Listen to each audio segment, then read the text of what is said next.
Back at it again, man. Here we are. Got a lot to talk about today. Mekhi Becton's injury. Man, that really hit hard. We got a upcoming preseason game. We're also going to be talking about the green and white scrimmage, practices, Zach Wilson, stuff like that. So 515-602-9639. 515-602-9639 is the number. Call in. We're about to get going. Give me 1 second, folks. I'm connect the audio for the show, and we're going to get to it. Hold on.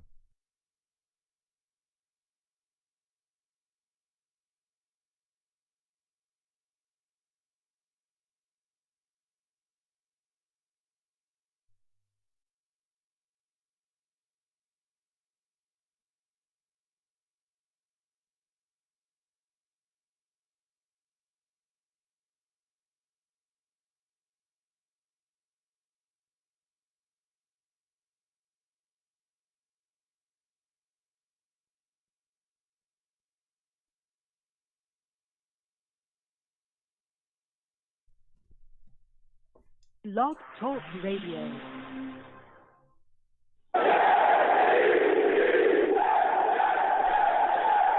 What's going on, folks? It's your boy Long Beach Joe, and I am back at it again.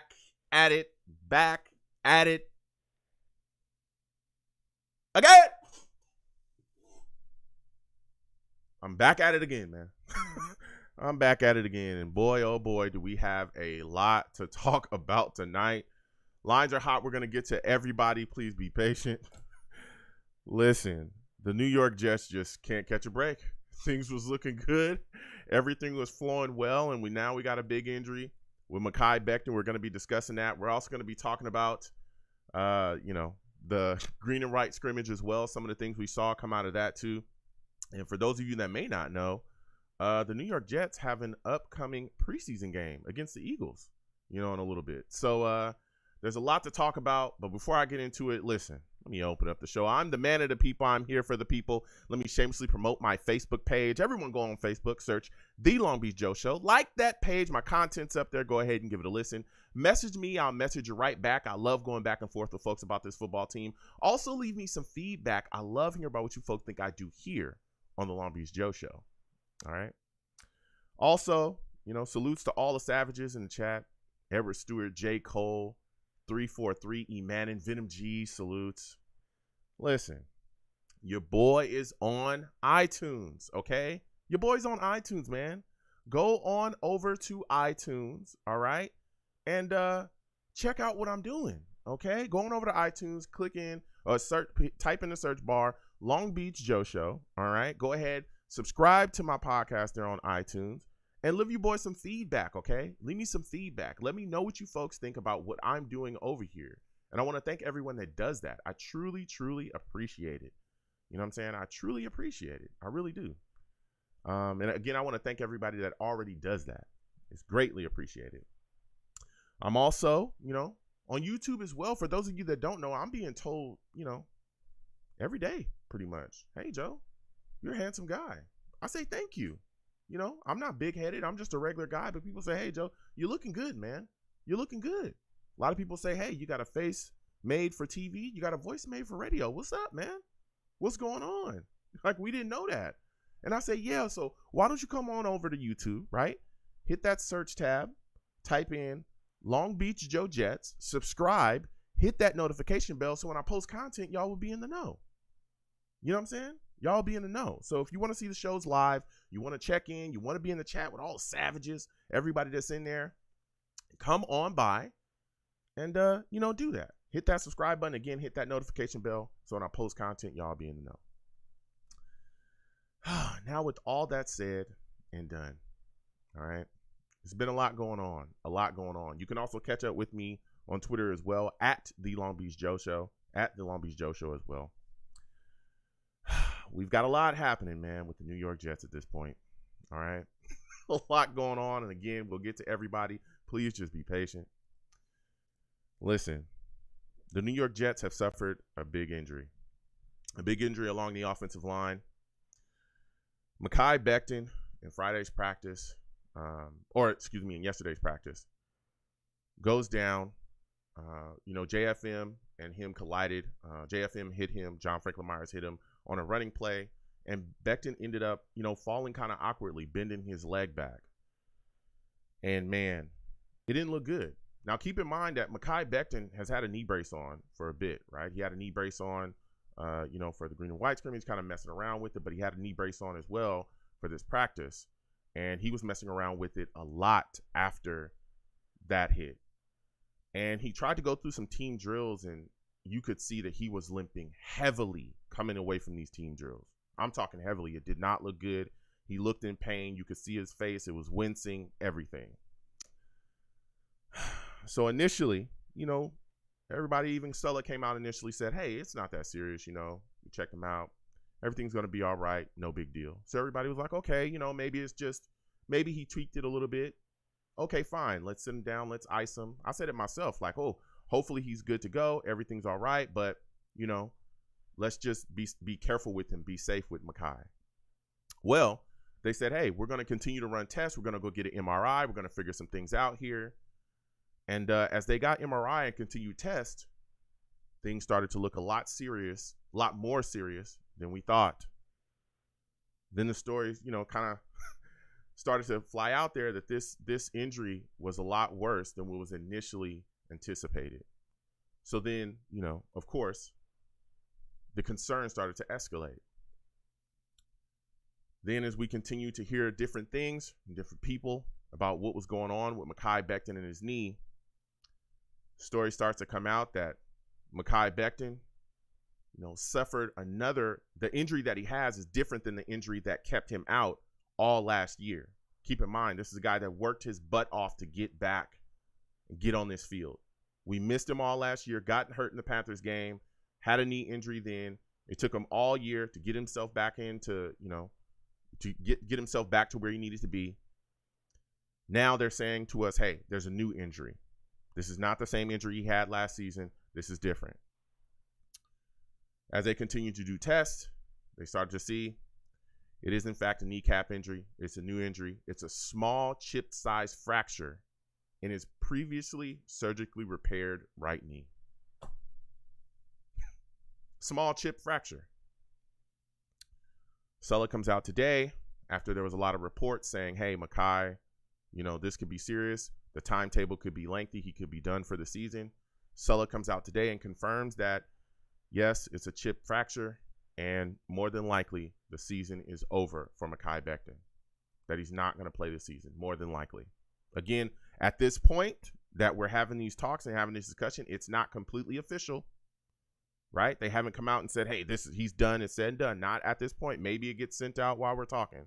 But the way it's looking from everybody, all the reports, people coming out, people within the locker room, people close to him, even some of the things that he's tweeting, seems like he knows that it's pretty much he's done for the season and it's over. What a gut punch for the New York Jets. Here's a guy that worked his butt off to get back, a guy that we were all extremely excited about, him coming in this season, our offensive line, the way we built things up. And now we are sitting in a position where we're more than likely going to be without him, that he's not going to play this upcoming year. Now, if you look at the New York Jets, now you got to figure out, hey, what do you do at right tackle? What do you do at tackle? Keep in mind that the New York Jets during the green and white scrimmage had Dwayne Brown, former Seattle Seahawks tackle. They had Dwayne Brown in the building. He was coming to meet with Joe Douglas and the staff. They're trying to work things out, trying to get him in there for a deal. At the time, we were thinking, hey, we were trying to get some veteran depth. Just in case a guy goes down, okay, we can put Dwayne Brown into place and keep things going. Well, now Dwayne Brown has become more of a priority because he got out, continued to move on after the green and white scrimmage. They weren't able to sign him. Well, now you got to keep continuing to work to get this guy back in the building because he's one of the top free agent guys that's left out there in the class. So what do you do? The questions start to come, and I look at the situation. If I'm Dwayne Brown and I know the situation that the New York Jets are in right now, my price is going up. I'm keeping it real. My price is going up If I know that you are in need of a tackle, my price is going up. So now we got to look at the situation where, we're thirsty and we've got to find something to figure out and solve this issue here at tackle. Then if you look at the situation from that standpoint as well, if you bring Dwayne Brown in, this is a guy that's a left tackle. You're moving Fant back to right tackle. Fant was not very good at right tackle. He was not very good at right tackle. So there's concerns there. Do you move Fant back to right tackle?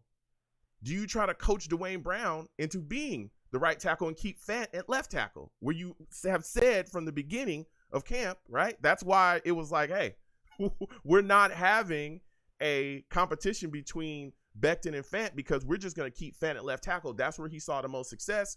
And we're going to keep Becton at the time at right tackle. This is before he got injured because, he can make the adjustment over there. He's young. Everything's going to be fine. And now things are not fine. Now the New York Jets have major questions up front, their offensive line, particularly at tackle. And again, we've seen the New York Jets struggle when they cannot contain edge pressure. We saw that last season. We saw guys coming around the edge on that right side or coming up the middle and just destroying Zach Wilson. We've got to get this solved.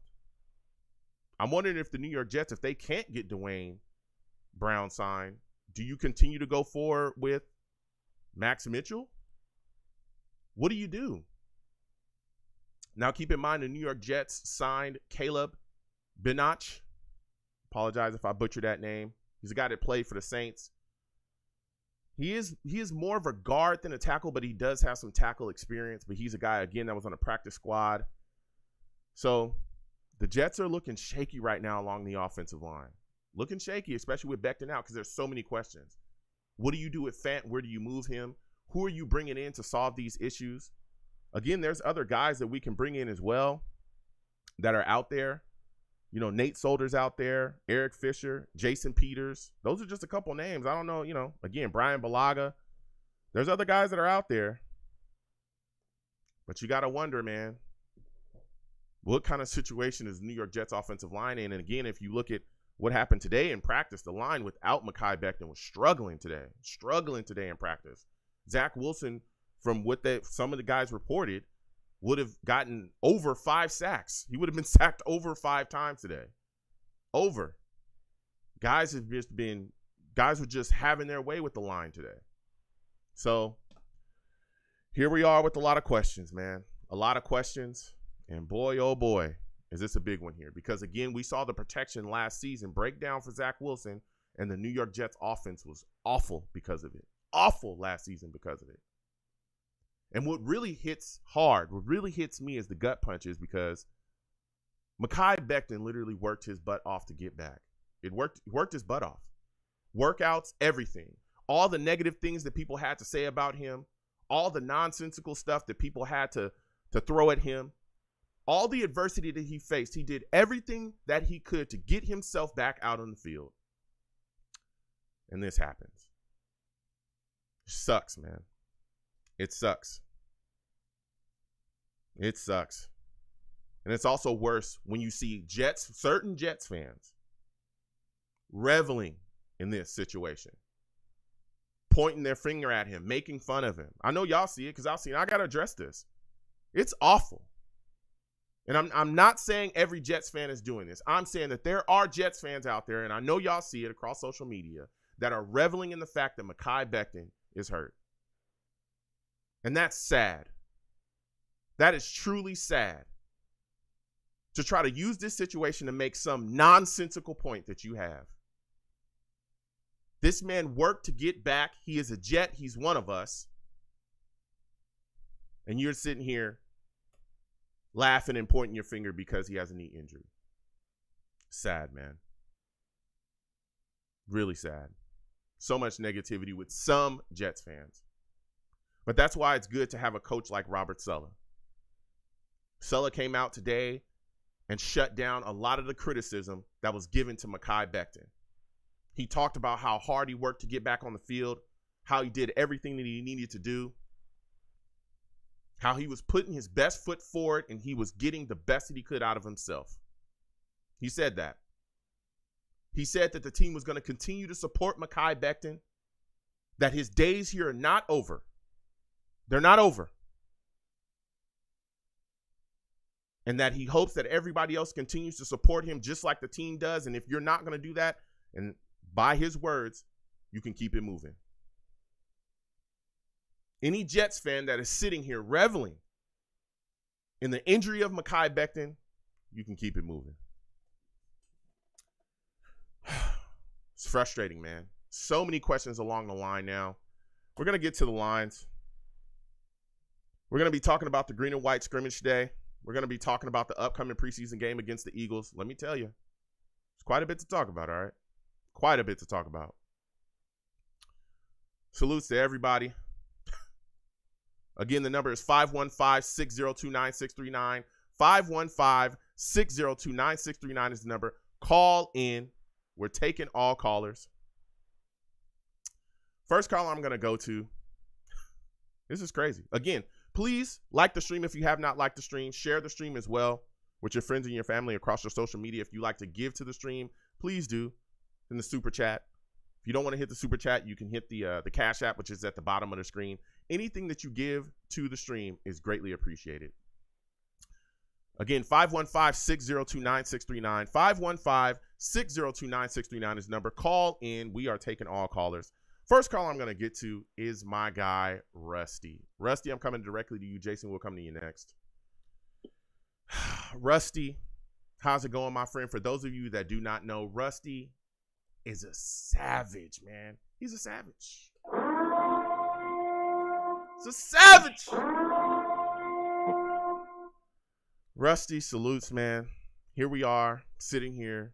Tough times. Mekhi Becton has gotten hurt.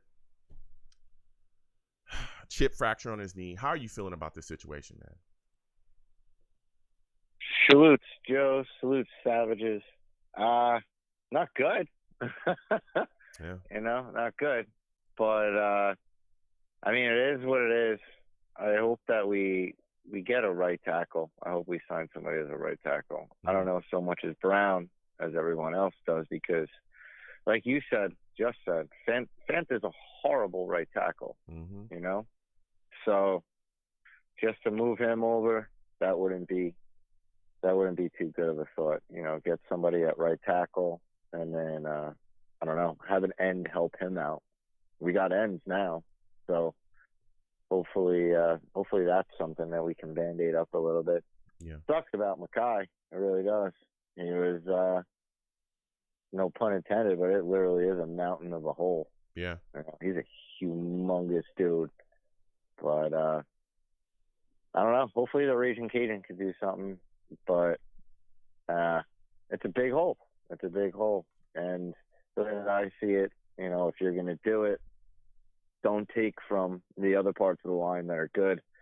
You know, just try and plug up that one side and go after right tackle. So that guy that we were looking for that we invited over, Brown, I don't think that we're probably going to sign him. I don't know. Well, then, what been exactly? wrong about Stalin everybody before. So yeah, but what exactly are you doing along the line if you're not bringing in Dwayne Brown, right? What exactly are you doing? Because now you have a hole at right tackle. Are you willing to go forward into the season? I'm bringing in someone like Balaga or somebody. So you're thinking Brian Balaga is a guy that we should go after and bring in? Somebody like that, some right tackle. But aren't you concerned about not getting the type of quality that we need? I mean, at this point, right? Yeah, Fant wasn't the best, but we saw him over there. I mean, he was decent, serviceable, kind of, right? But if you go get a guy, again. Balaga is better than Fant as a right tackle. Okay. I'm just saying. That's how I'm comparing it. You know what I mean? That's how, unfortunately, I'm doing it because why? You know, they made that whole big, like you were saying, that hoo-ha about we have our left tackle, that's Fant. Becton can switch over. It's not set in stone. So if they're going to do that, they can't immediately go against their word. Yeah. You know? So I think that that's probably the step or the smarter one to do. Unfortunately, we can't, you know, have our cake and eat it too with Becton being healthy and then getting someone, you know, for the left side if You know, I don't know. What We have to plug up that right tackle now. Rusty, what are your thoughts about some fans? There are some Jets fans that are reveling in the fact that Mekhi Becton has been hurt. They're not real fans. You can't be a real fan. Like, why would you want our own team to be hurt? You know, like what? You know, like I've eaten crow being wrong before, but I don't want it. You know, I'm not going to be happy if something good for our team is going, and then all of a sudden this happens. You know, that's not a fan. I mean, I don't know how much of a bandwagon Jets fan you can be, but I'm sure there are some out there. But I don't know. Those are like Madden players or that type of thing, or just, I don't know, severely salty scarred Jets. I don't know. So with this injury to Mekhi Becton and his knee, you know, looking the situation it looks like right now, what do you think is the likelihood that the New York Jets will be looking to replace him or move on from him this upcoming offseason? I mean, for you at this point, do you think that door is closed? I know it's early, but I'm asking because, again, he's coming off of a big knee injury where he missed the entire season. Do we end up trying to move on from him or trying to get another tackle this upcoming offseason in your mind? I certainly see that because this upcoming draft, I was, looking at linebacker, center, safety, those things. But right tackle is probably right in there in the second round, or if not first. Who knows?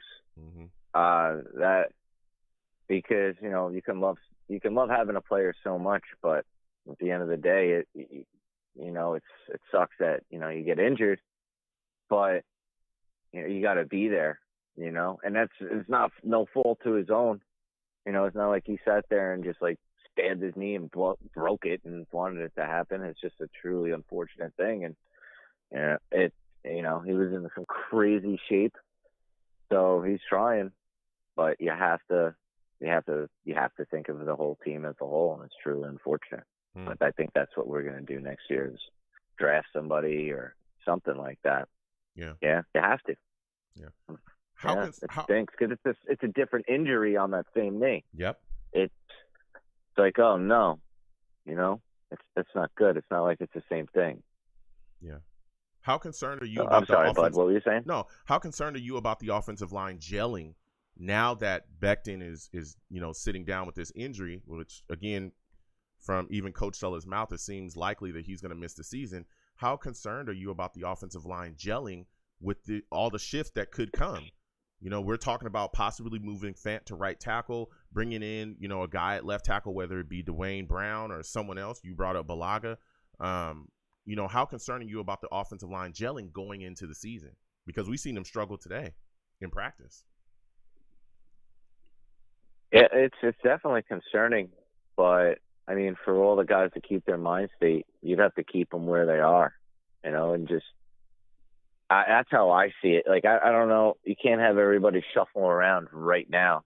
During the season you can do that type of thing. But right now you have to know the positions. You have to know, we have a lot of new guys, a lot of different, especially on the line too, wide receivers on the line, running backs. So it's very vital right now for everyone. I don't know.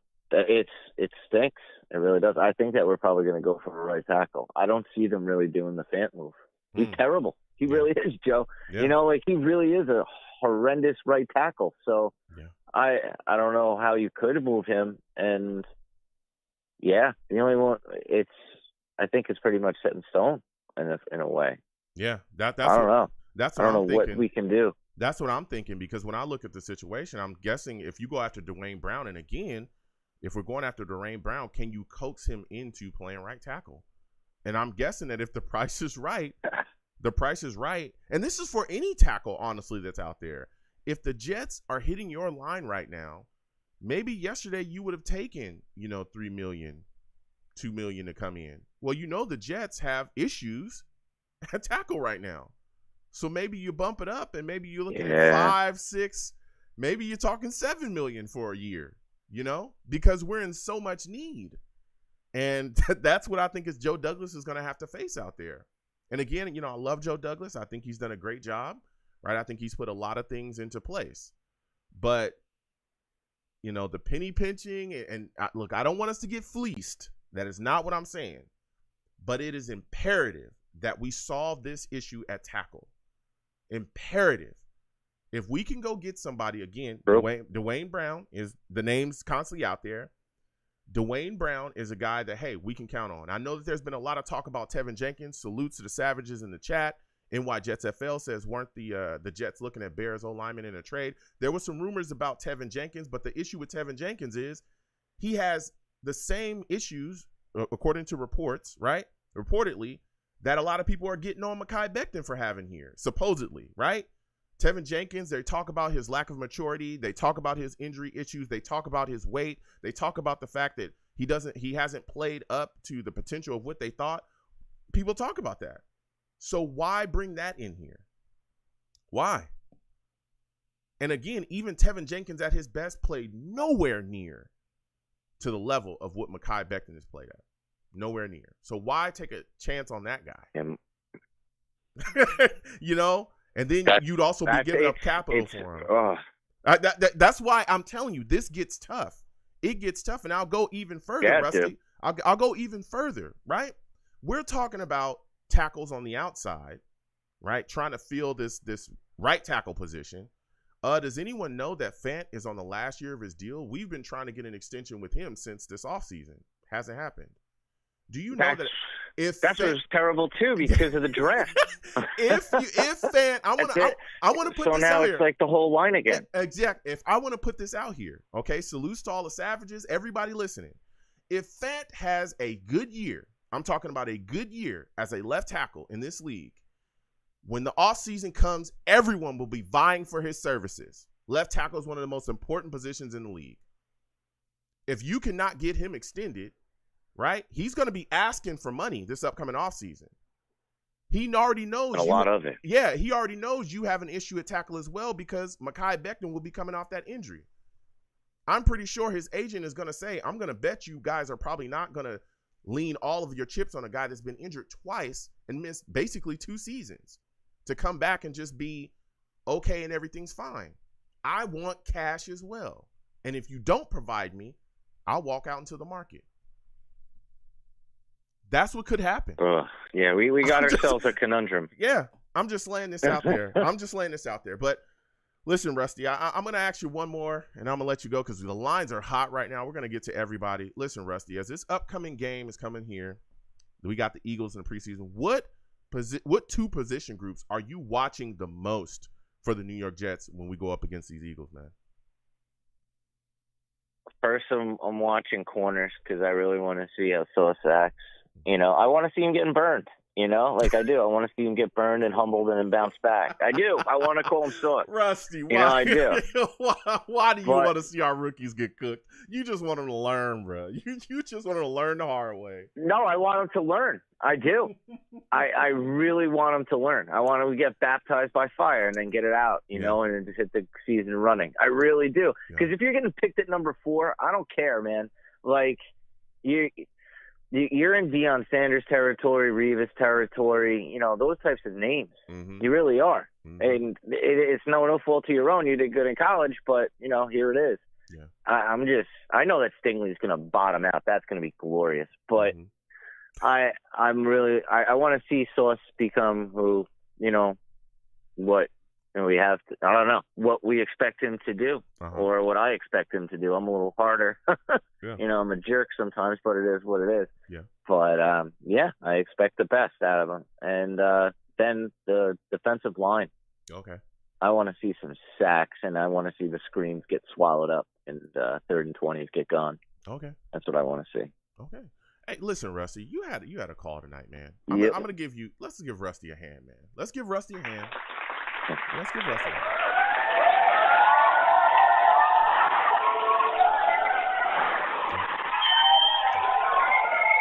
Listen, not too much. I'll tell y'all. Kind, yeah, they are too kind. You're not getting a dime more. It's true. Because you clap for Rusty, okay? Too long. He's phenomenal. I like him a lot, but come on, guys. Let's slow down. Listen, Rusty, I got to get to these lines, man. You have yourself a good night. Thank you for calling in. You too, Joe. Salutes, Joe. Salutes, fellow Savages. All right. Gangrene for life. That's what I'm talking about, man. Listen, Rusty calling in with some takes, man.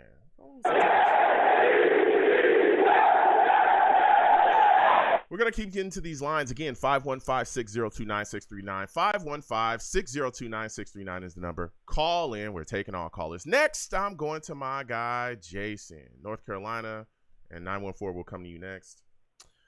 Jason, salutes, my friend. We are dealing with quite a conundrum, all right? How are you feeling about Mekhi Becton's injury? What are your thoughts about him more than likely not playing for the Jets this season?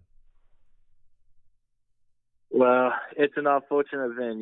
That was one of the biggest headlines into this upcoming season was if Mekhi Becton could stay healthy, and it's just unfortunate events, And I don't blame him. I don't blame anyone.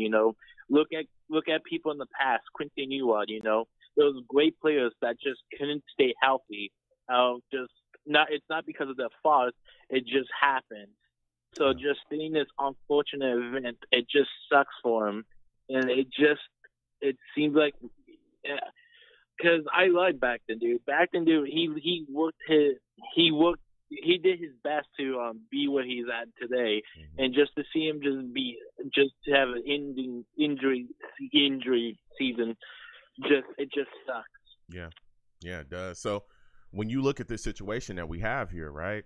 Becton's out at right tackle. What are you doing? Are you looking to sign Dwayne Brown and move Fant back over to right tackle? I would try to see if Dwayne Brown can go to right tackle. Joe Doug. My first would be just to get that thought into him, and if he would say yes, we would just have to bump up the money. I would 100% do it. At this point, beggars can be choosers. If we have to give him a little bit more money to get him healed and play right tackle, I'm up for it. We are, unfortunately, we're the ones who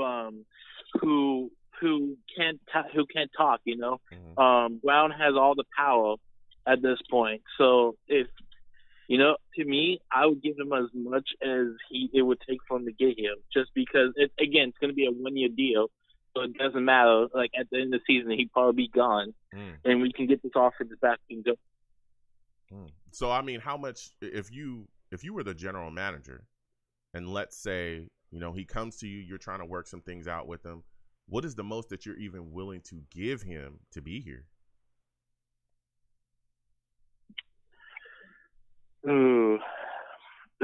That's probably no more than $10 million. Well, we only got $8 million caps. Let's say he comes to you and says, "Hey, I want." Oh, okay, then. Yeah, I want. $8 million. Then. You're willing to spend it all? You say $8 million. I mean that's gonna. Go ahead. Go ahead. Go ahead. Sorry. No, that's. Look, I just. It's going to be tough because when you look at us right now, as it stands, via different reports, again, we have about $8 million left in the cap right now. And this is a question that I posed earlier. When you look at our situation, tackles, their price is going to go up because they're nowhere in need. We just watched Mekhi Becton go down. We know he's not going to be there for the season. You don't really have too much of an adequate backup unless you're willing to lean on Max Mitchell, which is a guy you just brought in, right? We just got him in the draft. If you're out there on the market and you need somebody to solve this issue right now, then guess what? Dwayne Brown, maybe his price yesterday was $4 million. Well, today I would push for $7 million if I was his agent. I mean, can't you see that happening? Yes. Like I said, he has the power right now. He knows the Jets situation at tackle, and he knows we're desperate. So, yes, he has the power, and you know what? I would sign him that. Again, it's going to be a 1-year deal, so it's not like we're signing him to this big of a deal. It's just going to be for 1 year.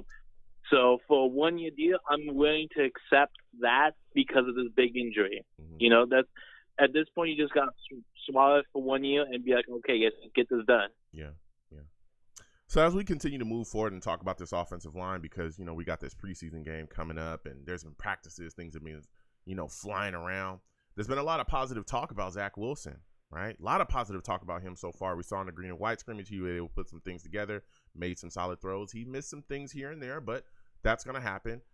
Now we got this preseason game around the corner with the Eagles. What are your expectations of him in this upcoming preseason game? Of course, he's probably going to be out there maybe a drive, 2 drives. What are you looking to see from Zach Wilson? I'm just looking for him to be able to move the ball down the field, and hopefully this offensive line can hold. I know they have some great defensive tackles. They drafted another great defensive tackle, so it's going to be. I'm interested to see that offensive line, how they can hold up in the offensive line. But just to see, can Zach Wilson move this ball down the field for 1 or 2 drives? And the main connection I'd be looking for is the tight end. Yep. He's going to probably be looking for his tight end a little more. Yep. So, yeah, you're talking facts, man. Again, we're continuing to see the work that Tyler Conklin is getting, right? He had a lot of catches and balls thrown his way in the green and white scrimmage. Again, in practice, we're constantly seeing that connection too, so I'm excited about it. Now, my next question for you, Denzel Mims, man. We're hearing from the coaching staff that he's coming in barking about wanting to be implemented more within the offense, wanting to push to be the starter. We heard him talk about how, hey, he's pushing to get that top spot. Dude, he is feisty. He's scrapping in camp. I'm talking throwing punches. There's fights today. He's a guy out there mixing it up. What are you looking to see from him in this game against the Eagles? Are you expecting big things out of him, going out there and really showcasing his talent to hold on to his roster spot? If he's saying today's practice, he got into, I believe I read a couple of reports that he got into a little skirmish. Mm-hmm. But man, let him box. You know what? Let him be frustrated. Let him prove it on the field. Mm-hmm. Just let him. If he can prove it on the field, then yeah, we can keep him. He just got to be able to show it. And preseason week 1, the perfect time for him to see. He is a player to watch. So I can't wait to see what happens. Yeah. So as we continue forward, this is going to be my final question for you, Jason. You had quite a call tonight. In this upcoming preseason game, man, what 2 position battles are you looking at the most? What 2 positions are you looking at, and you're watching those players to see who's going to come out the scrum and, grab those starting positions? Well, I mentioned it before, the offensive line versus their defensive line. It's going to be a great matchup and great. It's going to decide because it's going to be able to open the one game as well. Mm-hmm. So can we able to hold and do stuff, especially to this great defensive line? And then I'm really interested in can CC Sauce and the CBs be able to hold up wide receivers? I don't know, they don't have the best receivers, but they got 1 or 2 good ones. Yeah. And I want to see them be able to hold them down. Yeah. Yeah. Listen, Jason, I want to thank you for calling in tonight. You were phenomenal. You have yourself a good night, all right, my friend? You too. Jets up, everyone. Let's go. That's what I'm talking about, man.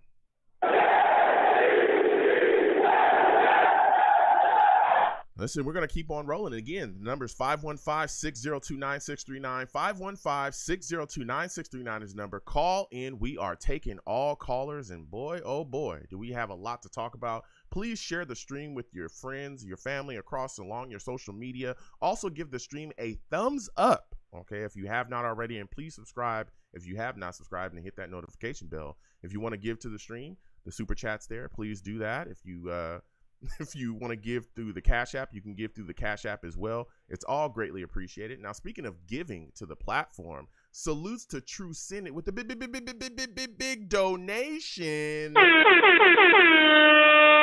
I said salutes to True Senate with the big donation, man. True Senate, I want to thank you for giving to the platform. True Senate says, Bills Mafia, eavesdropping. LOL. Yeah, well, you're going to hear a lot because we're going to be loud. Okay. There's a lot of pain going on here right now. But salutes to you, True Senate. I want to thank you for giving to the platform. You are greatly appreciated. This is tough, man. This is tough because this opens up a situation.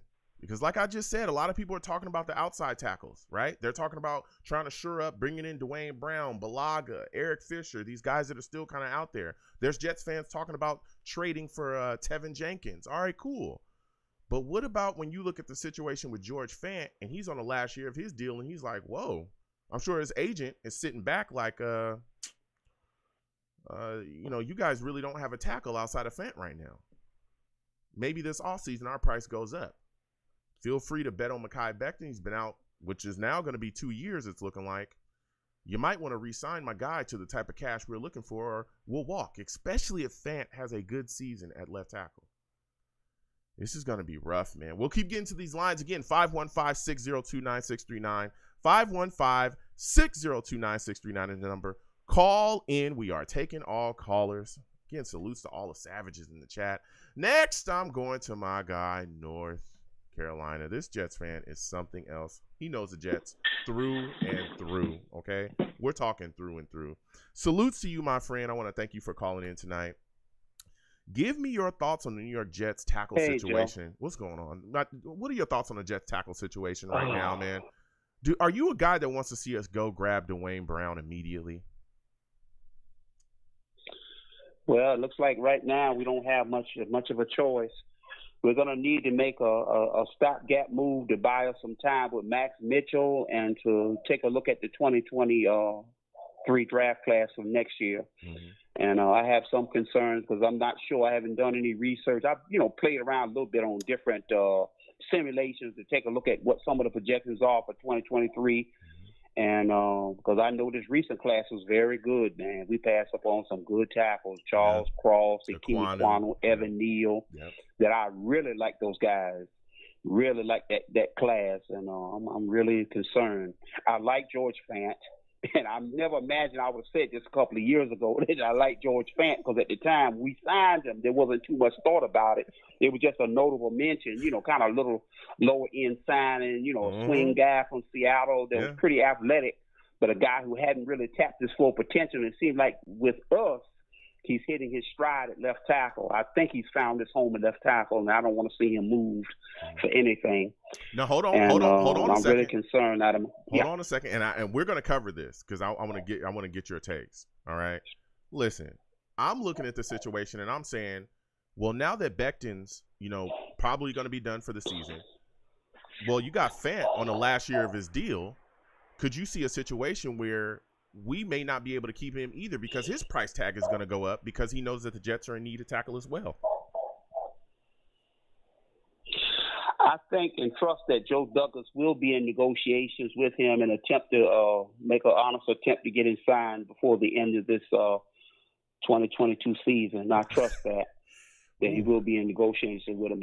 Now, as far as the timetable, it's hard for us as fans to really, we can only speculate when negotiations will begin. Mm-hmm. But I think at some point, whatever goes on the inside, I think they have privy to what's going on more than we do as far as Joe Douglas and Fant's agent. Mm-hmm. But I imagine they will be in preliminary discussions at some point, and I think that Joe Douglas will make him a good offer. It won't be anything that would be an insult to George Fant, who has earned the left tackle job. Thank God for him. Yeah. I don't know where we would be without him. We don't have Morgan Moses this time to bail us out like we had last year. Last year we were lucky. We got Morgan Moses. He kind of helped us out a lot with Becton out. Now this time around we don't have Morgan Moses to turn to. And, man, I mean, sometimes it's you think coulda, shoulda, but I wish we would have went on and took the offensive tackle. In the recent draft. And now it's not an indictment on Sauce Gardner. Sauce Gardner has been everything I could have imagined in a prospect. This kid is tremendous. I think he's going to be one of the NFL's top defensive players. I don't doubt that. But as far as the what you call the premium position, I think we should have went on and took Mekhi Becton with the fourth pick in the draft. Yeah. And then my first thought was when I got the news, I think it was Eon from Jet Central. I got some on my computer. I got your subscription on number, but I got a notification from Eon that from Jet Central that Mekhi Becton re-injured his knee. I said, oh my God. And then I got additional word. I bounced around from some of you guys' platform, and I got some other notifications from some other Jets 24/7. And then Ryan, me and him talk just like you do, me and you do. And I hadn't had a chance to speak to him in a while. Eventually, I'm going to reach out to him. Mm-hmm. But when I heard further word to confirm it that the injury could be serious, I'm like, oh, my God. So I'm thinking right now that Mekhi Becton's career is over. as far as with us. Wow. Now, it's hard to project as far as how I think it's that serious. So you're he's missed 2 years. Okay. Go ahead. You thinking it's you thinking that the Jets are going to look to move on from him this upcoming offseason that is said and done and over? Yes. Wow. I think in some manner they may, and do it in a gentle way out of respect. I think they like Mekhi and Joe Douglas. That was his guy. You know, he made a big investment, a big gamble on Mekhi Becton. And I think regretfully, I think it's going to pain Joe Douglas to have to do this. But I think, yes, if the opportunity, there's so much to project forward, I think you have to have a crystal ball as far as what the 2023 draft class is going to look like. But if it's anywhere close to what this recent class has been, which was excellent. This class, we really missed out on some good players, good guys. Mm-hmm. I wish we would have went on and made that decision. It would have been tough to lose out on Sauce Gardner. I don't know if he could have made it to us at pick 10. You know, we had pick 10. You remember one time, months prior to the end of the season, we had pick 4 and 7, remember? Yeah, yes. Now, maybe if we would have had pick 4 and 7, if we could have maintained that position, it's possible we could have passed up on him and still got him at 7. But once we lost position and we fell back to 4 and 10, it'd been very risky to let him slide at 4 and slide back to 10. That's why I think they went on and bit the bullet and took him. And I think as far as what the inside talks with the Jets and their coaches and staff, I think in their minds they were optimistic and thinking that Becton could make it back. But little did anyone know the extent of that damage on the inside of his knee. I think it's bad. It's really bad, man. Yeah. I saw him limping. Some of the video footage that was released, I felt sorry for Mekhi. I really feel sorry for that young man. But I think he's going to have to think seriously about his future. I know he's got a family and a little child to support and stuff. I really feel bad. He's going to have to think about what to do with his life beyond the NFL. Now, this is 2 straight years that his knees have been messed up. He's going to have to seriously think about that with his wife and his family and talk about those kind of things as far as his future here. You know, saying it doesn't look good, and now we're in a bad situation, very tentative situation where we're going to try to have to plug this thing up at least for this year and buy us time. Now I know we recently drafted Max Mitchell. I was going to ask you that. Touted prospect, but he's not ready. Yeah, that's right. He needs work. He needs time. You need to buy him at least a year to put him in the mix. He needs strength work. He probably needs a little bit of technique refinement too. He's not ready. If we throw him out there, we're gonna expose him to potentially a bad situation when he's not quite ready for that. And I don't want to see that. And I don't want to see George Fant move. George Fant has earned the left tackle job. Why don't we just leave him alone, leave him at left tackle? He deserves to be there, and try to see if we can iron out some kind of contract for him in the upcoming months, you know? Well, here's the question, though. Here's the question. Let's go with your scenario. If we're keeping George Fant at left tackle, well, then a lot of these other guys, again, Dwayne Brown is a guy that plays left tackle. That means you have to talk him into being a right tackle, which he, hasn't done. Hasn't done much in this league, if at all. Which, again, will reflect price. If you're going to have me come in, right, and play outside of my natural position, you're also in need of tackle. I'm going to get paid, dog. You're not going to give me some deal that's just, no, you're going to pay me, period. So that's going to reflect in price. And then, again, if you continue to go down the rabbit hole with, hey, we're going to stick a right tackle. And then, again, I'm just being devil's advocate here. I'm just giving the other side. If you continue to go down this hole at right tackle, how many of these other guys that are out there that are still out there? Again, keep in mind, these are names, again, Eric Fisher, Balaga and stuff, and that's wonderful that these guys are out there, but they're still out there for a reason, right? They're still out there for a reason. Yes. So if they're still out there, how many of those guys are going to be willing to come in and just play right tackle? Because some of those guys don't play right tackle. That Jets fans names are thrown around. Some of those guys would probably feel more comfortable at left tackle. So that makes you start to think. That's correct. Moving Fant at some point, depending on who you can get in, wouldn't that make sense? I'm not sure. Because left tackle, I know he wasn't George the greatest Fant at right tackle. For the reports I got, he's I know, not very good. No, he was not. He was not very good. And a lot of people like to forget that because he played very well at left tackle last season. But there was a time where he was on that right side, and he was not very good. He was letting up pressure. No. Zach was getting hit and all of that stuff. But I think in this situation, he's a guy that can swing over to that right side. And if we cannot get a guy to come here that's going to be willing to play right tackle or move to right tackle or even be good at. Just because you're going to get a guy, just get a name and throw a name in there, that doesn't mean that it's going to be stable. That doesn't mean that that's going to be good. He's just somebody. He's just a body, but he's not a guy that can really step in and have an impact, or at least be solid enough to hold up. So you got to look at that as well.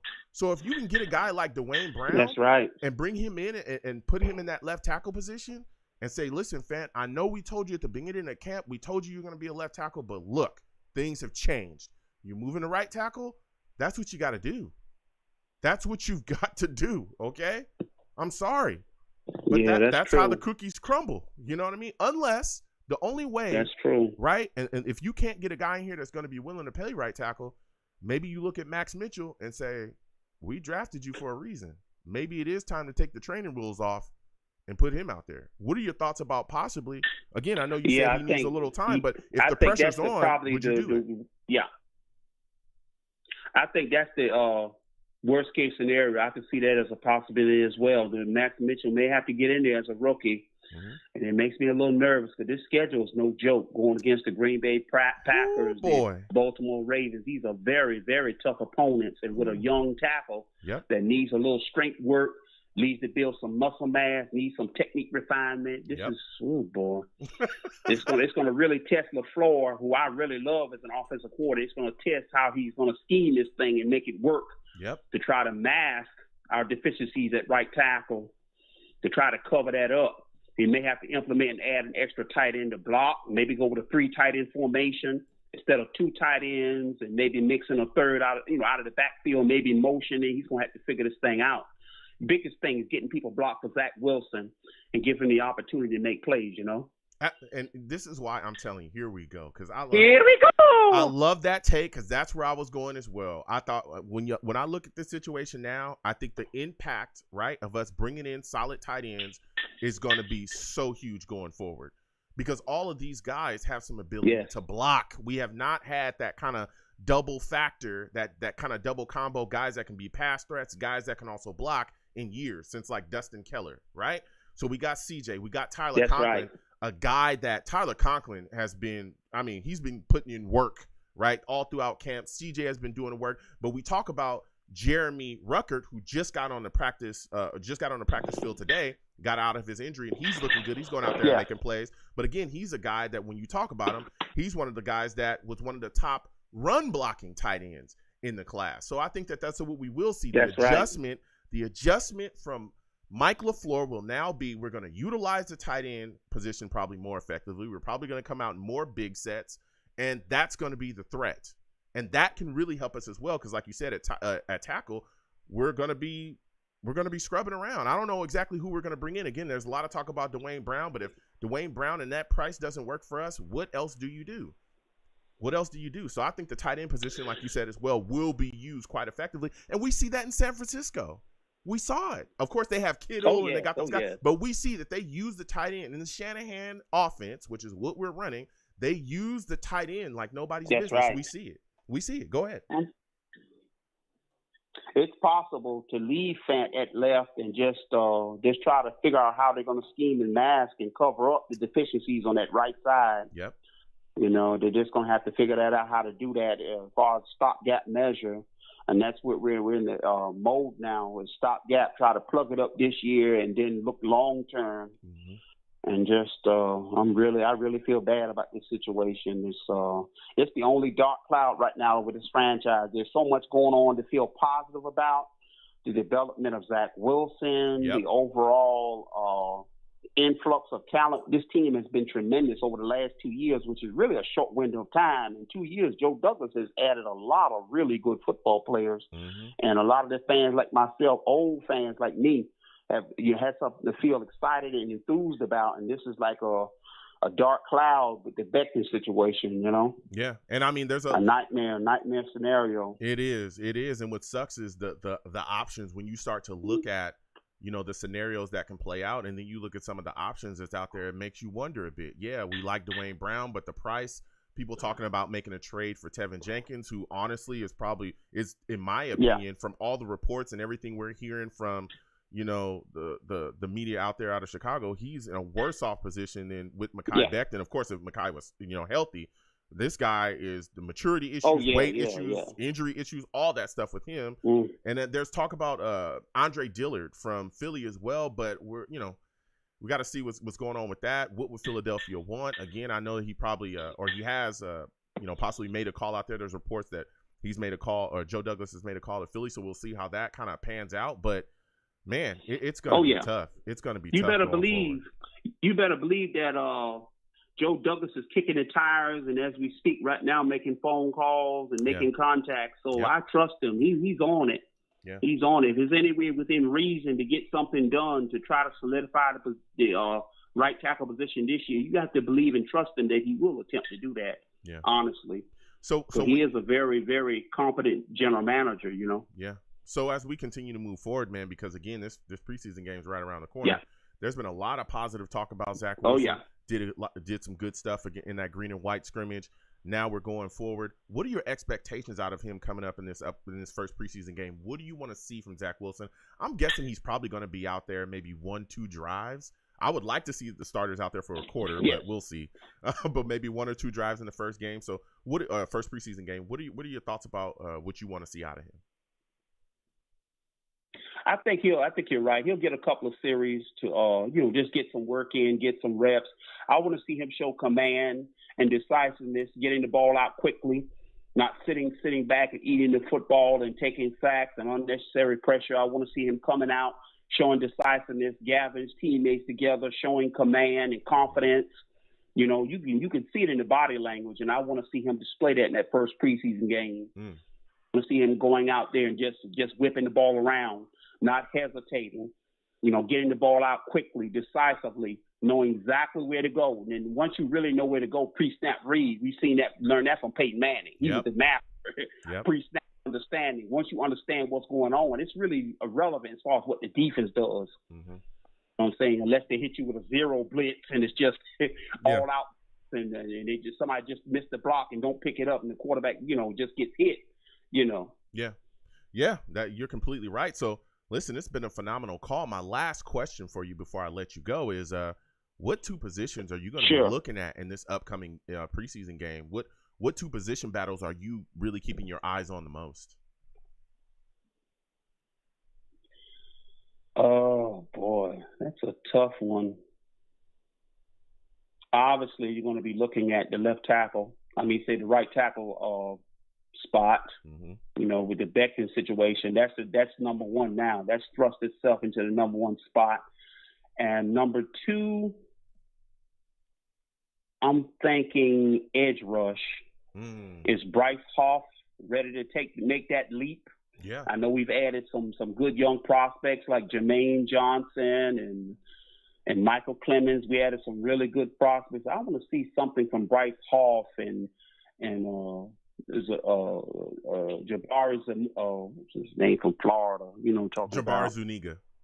The other edge rusher, Zuniga, and I kind of want to see progress from them and see them stepping up and actually looking good in preseason and giving themselves a chance to make the team. I'd be very disappointed if Bryce Hoff doesn't make the cut.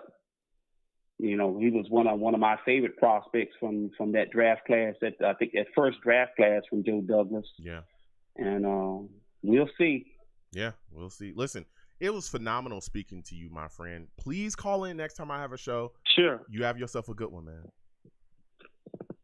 Yeah, you too. You take care, and thanks for taking my call. Absolutely. Listen, this guy knows his stuff. Listen, there's a lot to talk about. My guy from North Carolina, he be calling in, and he knows his stuff, all right? Listen, we're going to keep getting to these lines again. 515-602-9639. 515-602-9639 is number. Call in. We are taking all callers. Please, when you call in, make sure your phone is good. Watch your background noise, all right? Don't call me from the bottom of a Pringles can, okay? Make sure your phone sounds all right. I want to be able to hear you and your takes. Also, no cursing on my show. I'll get you out of here fast. I'm talking fast. Faster than we got McCagnon out of here. Get you. I'm so glad that guy's gone. I am so glad. All right. We got some issues right now, but I have faith that Joe Douglas is going to figure this thing out as we continue forward. All right. So again, 515-602-9639, 515-602-9639 is number. Call in. Salutes to my guy, Savage Venom G's in the chat. Venom G says, Joe and Savages, would you trade Mims or Hall for a right tackle? I don't know, Venom. I don't know, Venom. At this point, I'm looking at the situation, and I'm saying it depends on, what exactly you're getting. All right? 1, 2, I mean, Hall is a really good corner. He could actually end up being our number one corner. There's a lot of people talking about, hey, yeah, Sauce is looking good. He's battling for the spot, but Bryce Hall is right there. And then you got Mims, a guy that really can add some depth. Mims has been looking really good too. He's a guy that's out there fighting, scrapping. He's pushing to try to be the number one, and Mims has so much unbelievable potential. It's crazy. All the trade scenarios that we've been talking about that a lot of Jets fans have been throwing out is for guys like Tevin Jenkins, who I would not trade. If you're talking to me about Tevin Jenkins, no thank you. I'm not trading any of those guys for Tevin Jenkins. I'm sorry. I'm just not doing it. But we'll continue on. Salutes to all the Savages in the chat. Salutes to my guy, Venom G's, as well, for asking the question. Please continue to do that in the chat, all the Savages. I know y'all going back and forth. I'm going to go back and forth with y'all as well. Again, we're going to get back to these lines. 515-602-9639. 515-602-9639 is number. Call in. Next, I'm going to Ted, 813. I'm coming directly to you. 914, I'll come to you next. Ted, salutes, my friend. I think this is NY Jets FL. Listen here, for those of you that don't know, Ted. Yes, sir. Ted's a savage. I'm talking. Thank you, Joe. Straight savage. Thank you, Joe. My God, he's a savage. Salutes to you, Ted. It's good to have you on the program again. Mekhi Becton, yes, down. Sir. It's looking like more than likely it's going to be for the season, right? At this point, again, we are live. It has not been reported, at least to my knowledge, that he's going to be done for the season. But everyone, including Sulla, saying it's looking like he's going to be done for the season with the chip fracture on the knee. How are you feeling about this, man? And what do you think the New York Jets should do at tackle at this point? Well, I've listened to a lot of the callers tonight, agree with some of the takes and some of them are obviously not. I think Dwayne Brown is the only person that I would sign at this point. Possibly wait for some cuts because I looked at the cut dates for the other teams. Yeah. And they seem, start on the 16th. We need somebody who can step right in and plug and play. We can't expose our quarterbacks, using a Max Mitchell or the lineman we signed from the Bucks. I don't know. We can't risk that kind of another season where Zach is not improving, is getting hurt, can't get more competency in the offense. He's got to make strides this year. Mm-hmm. So I can see, a Dwayne Brown or some other veteran who may shake loose from another team. Okay. So let me ask you this, Ted. Mm-hmm. You said Dwayne Brown. I'm right there with you. Now, if you're signed Dwayne Brown, are you moving George Fant over to right tackle? Because George Fant was awful. Woo! Awful, baby, as a right tackle. He was terrible. Are you doing that, or are you trying to coax Dwayne Brown into moving to right tackle, which he hasn't really done? That would have to be a work in progress, as far as I'm concerned. They would handle that. Maybe that would be spoken about during the negotiations, or, they have better knowledge of what would work where. They have knowledge of Brown, obviously, and of course their own players. NFL is adapting, and I don't want to make a negative into a positive, but we found out about Becton's health early, so we can kind of go on from here. And I know it's a big punch in the gut, but at least it didn't happen at week 8, and then we are then we're really in trouble. Yeah. Plus our schedule is so brutal. But I think I have so much optimism. I still do, but I have so much optimism looked at the schedule, and I mean, I think we can go 2-2. I know it's early to talk about schedule, but Yeah, sure. I think we can honestly go 2-2. I think we can beat the Browns. I mean, they're starting Jacoby Brissett, Yeah. and I think the Steelers, we can beat them. We have they're starting. I don't know who they're starting. I think it's going to be Trubisky or somebody. I mean, those are winnable games. I know they have good defenses and all, but you know, with Becton out, maybe I can tamper my expectations a little, but we'll see. We'll see. Yeah, I mean, you know, that's the way I'm looking at it. Yeah, and I hear you, and I'm not down on the team either. I'm really not. I'm a little. I am hurt because everyone knows I love Mekhi Becton, and I just think that this sucks for him because we watched him, you know, work his tail off to get back out on that field. All the negativity, all the everything that everybody said about him, all the stuff that's gone on. We watched this guy weather that storm and tell everybody, look, I'm going to be back and I'm going to do what I need to do to get out there. And he did that. And then to see him have this chip fracture and go down and it's looking like he's not going to be here, it really sucks. But as we continue to talk about, you know, this season, a big part of it is the offensive line, getting things together up front. And you talked about bringing Dwayne Brown in and looking for other tackles. And if we're searching on that free agency market, don't you think at this point any free agent is looking at the New York Jets, licking their chops, saying, hey, we know you got tackle issues. If you want me, my price just went up $2, maybe $3 million. Probably would be the wisest decision. They would try to, you know, they have the negotiating power to do that. But I don't think Joe is going to break the bank. I mean, we don't have much of a bank left, but I can't see him, you know, saying, hey, you know, take whatever you want. So maybe he will look at a little more at the trade option. You know, maybe he'll see what he can get. You know, maybe some kind of veteran who's on their last year of their contract. Maybe they can do a stopgap. We don't have to give up much, or you know, I think obviously the most obvious thing to do would be sign Brown. Would you be interested? It's a tough situation. Would you be interested in seeing the New York Jets make a trade for Tevin Jenkins or Andre Dillard? I mentioned Jenkins in the chat, but after you spoke about him, I probably would hesitate on that one. Oh yeah, Dillard I would think about strongly. Okay. Yeah, I think Joe may have familiarity with him too. I don't know when he was drafted, but I mean, he obviously knows a lot of people in the organization. Yeah. For the Eagles, so he's got deep roots there. Yeah. But it's such a gut blow. You know, you think when Salah said, "Oh, he looks, you know, he's okay," or he didn't say he's okay. He basically said, you know, he doesn't look that serious and this and that, and it escalates. And you know, in the back of your mind, you have this doubt, like, oh yeah, you know what? What if it's that?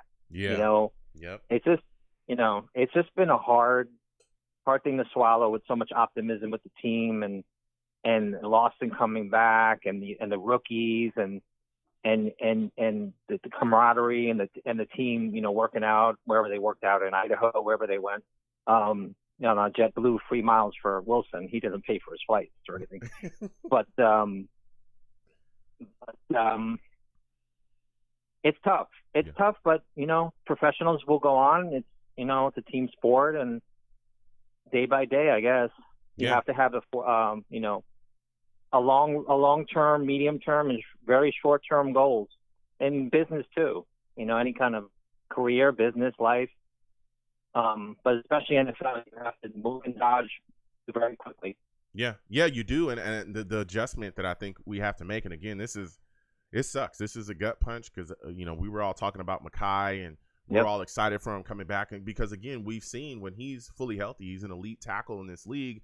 And then to see him go down with this situation and not just be gone, you know, for a couple of weeks. Because that if people were just saying, hey, you know, maybe 2 weeks, 3 weeks, we'd be like, that sucks. But okay, we'll take that, you know, let him heal up, let him do his thing. But everybody's saying pretty much he's likely done for the season, and that sucks. And then you got to look around and say, okay, well, what can we do to kind of fill this hole? Talk about trades. I know you talked to, you know, Tevin Jenkins, like I said, to me is I'm not interested. Really, I'm not, according to all the reports and what we've seen. And the fact that, you know, they just drafted that guy, you know, a couple of years ago, and he's already, the rumors are swirling that he's on the market. There's something wrong. That's the first thing I think is like, there is something wrong. I mean, you just got this guy and he's already on. There's something wrong with him.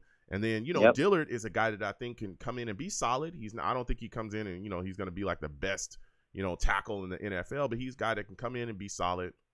I think he has some, familiarity with the right tackle position. And like you said as well, Joe Douglas definitely has, connections and ties within that Eagles spot, so he can, be able to work out a deal. But we'll see, man, because there's a lot of talk about that now as we continue to go forward too. Here's my thought, is I know we talked about going outside, getting that free agent, making a trade. Man, what about Max Mitchell? He's just sitting there right now, right? We just drafted this guy. Could you see us maybe starting him at right tackle? I mean, let me know. I'm playing devil's advocate right now. I'm just asking questions like, why not put Max Mitchell out there? I know. No? No, Max Hey, Mitchell. Joe, one more thing about the Bears. Yeah. Go ahead. Sorry, Joe. Go ahead. Why we're the door on the Bears? Let's ask about Roquan Smith too. But I mean, if you want to shake him out, I'll be willing to look at him if he doesn't want to be paid. Yeah. I mean, Mosley's 31. Does Roquan play the middle linebacker? I don't know if he plays the outside or the middle. I can't remember for sure. I don't remember. Yeah, but we played at Georgia though. Yeah, pretty sure. I mean, he's a guy. But what are your thoughts about Max Mitchell? But I wouldn't start a rookie after what we saw last year. And he's a small school kid. He's a developmental project. I don't know. I don't know where he's at. He's a little small. He's got to develop. I just don't see him being ready yet. Okay. Surprised me, but I would rather go with the veteran route, knowing that Zach, we have to perform this year. We finally have the weapons. We have possibly the quarterback. We will know for sure. Well, not for sure, 100%, but we'll have more confidence this year if Zach takes steps forward, and the offense too. Yeah. So as we continue, so I would go straight with a veteran. Okay. All right. Straight with the veteran. I respect that. I would go straight with a veteran offensive lineman. Okay. So as we continue forward, man, we got this preseason game around the corner now. What are your expectations of Zach in this game, man? There's been a lot of positivity surrounding him. A lot of people saying great things about him. What are your thoughts, man? I think he'll probably play maybe 1, 2, maybe 3 drives in the first game. I want to see a full quarter, but that's just me. But probably 1 or 2 drives, maybe 3 at the most. What are you expecting to see out of him in those drives? Well, now that we don't have a right tackle, things got may change a little. I don't know what we're going to do. Maybe we'll just vanilla it down and be careful. I don't know. I honestly don't know how this is going to change the game itself. He has to play. I mean, you have to run some kind of offense. And we're not going to sit there and hand the ball off every play. I would like to, see some competency in the running game, and then him spreading the ball out, and not throwing the ball in the dirt. Yeah, that would probably be a first step, like he did last year. Then again, he was running for his life a lot. So, having a competent offense, that can matriculate the ball down the field, and and maybe I really want to see the defense. Really more than the offense, because they may have to carry this team for a while until the offense kind of gels. Yeah. So, I mean, I'd like to see Lawson and Jermaine Johnson and some of these guys see what they can do. And I hear Quinnen's just flying around looking great. So, and Sauce and the guy we got from the Buccaneers. In fact, funniest thing, I'm wearing a Buccaneers shirt because I live in Tampa. Even though I'm not a fan, though. I just happen to have the shirt on right now. The guy the safety we got from the Bucs, Whitehead. Oh, you talking about Whitehead? Jordan Whitehead. Guys come in and just see what they can do. Yeah. Yep.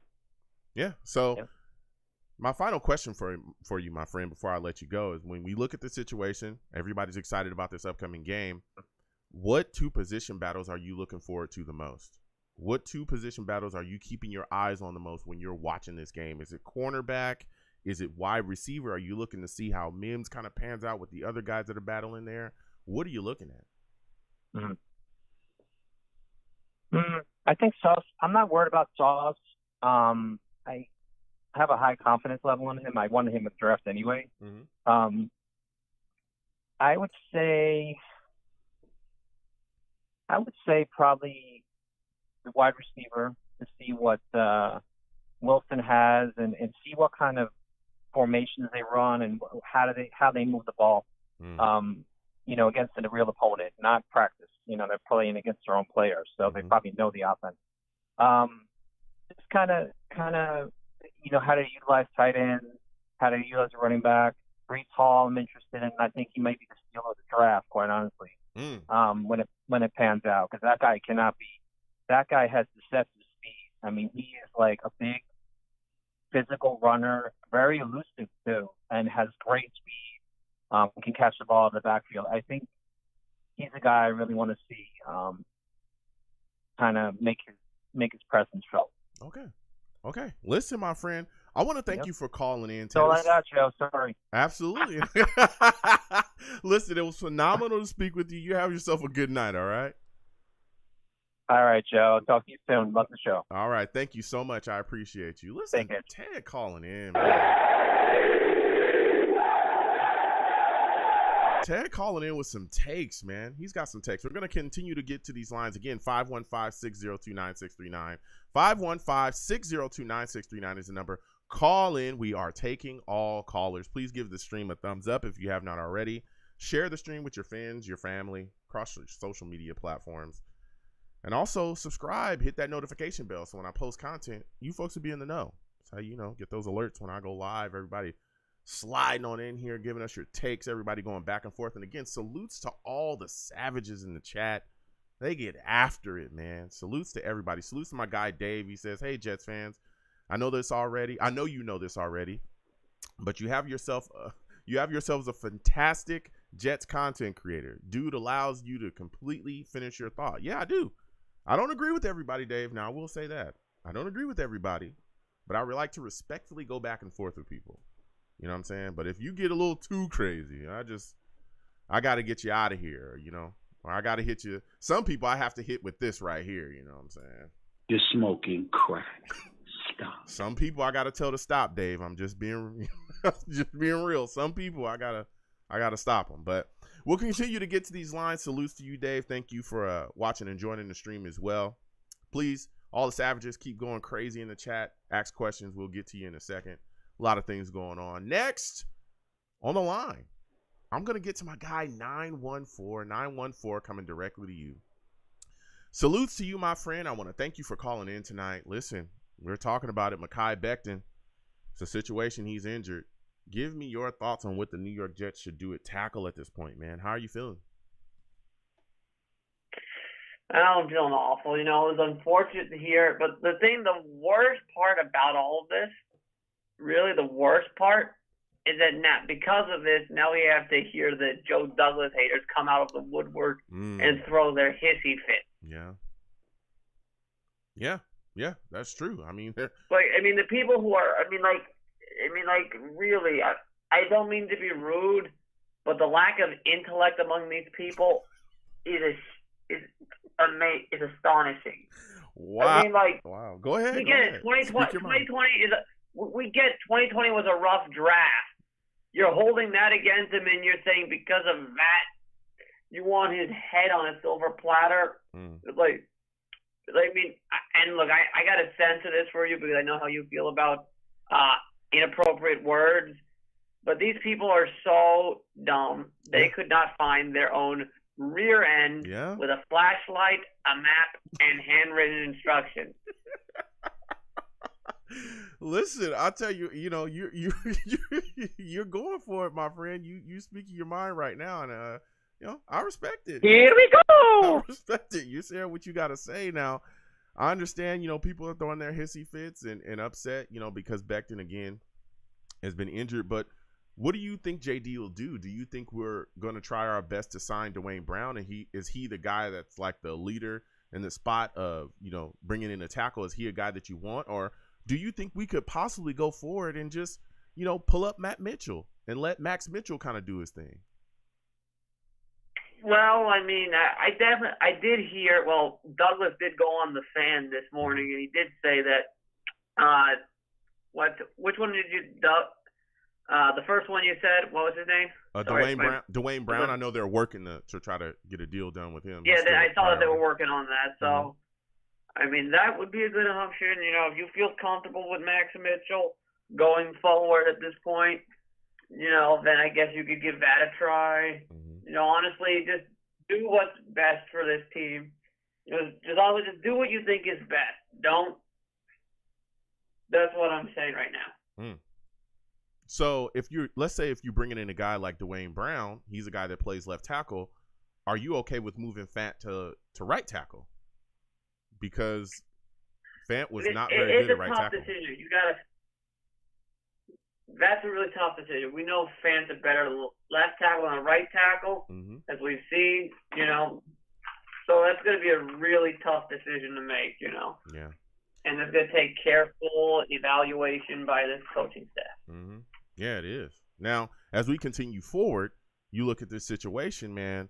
We got a preseason game around the corner, and Tyler Conklin has been getting work. What are your expectations of him coming into this game, and do you think that there's a chance that Conklin could end up stealing that starting spot away from CJ? I think there's a chance. I don't think anything is out of question that it's not possible.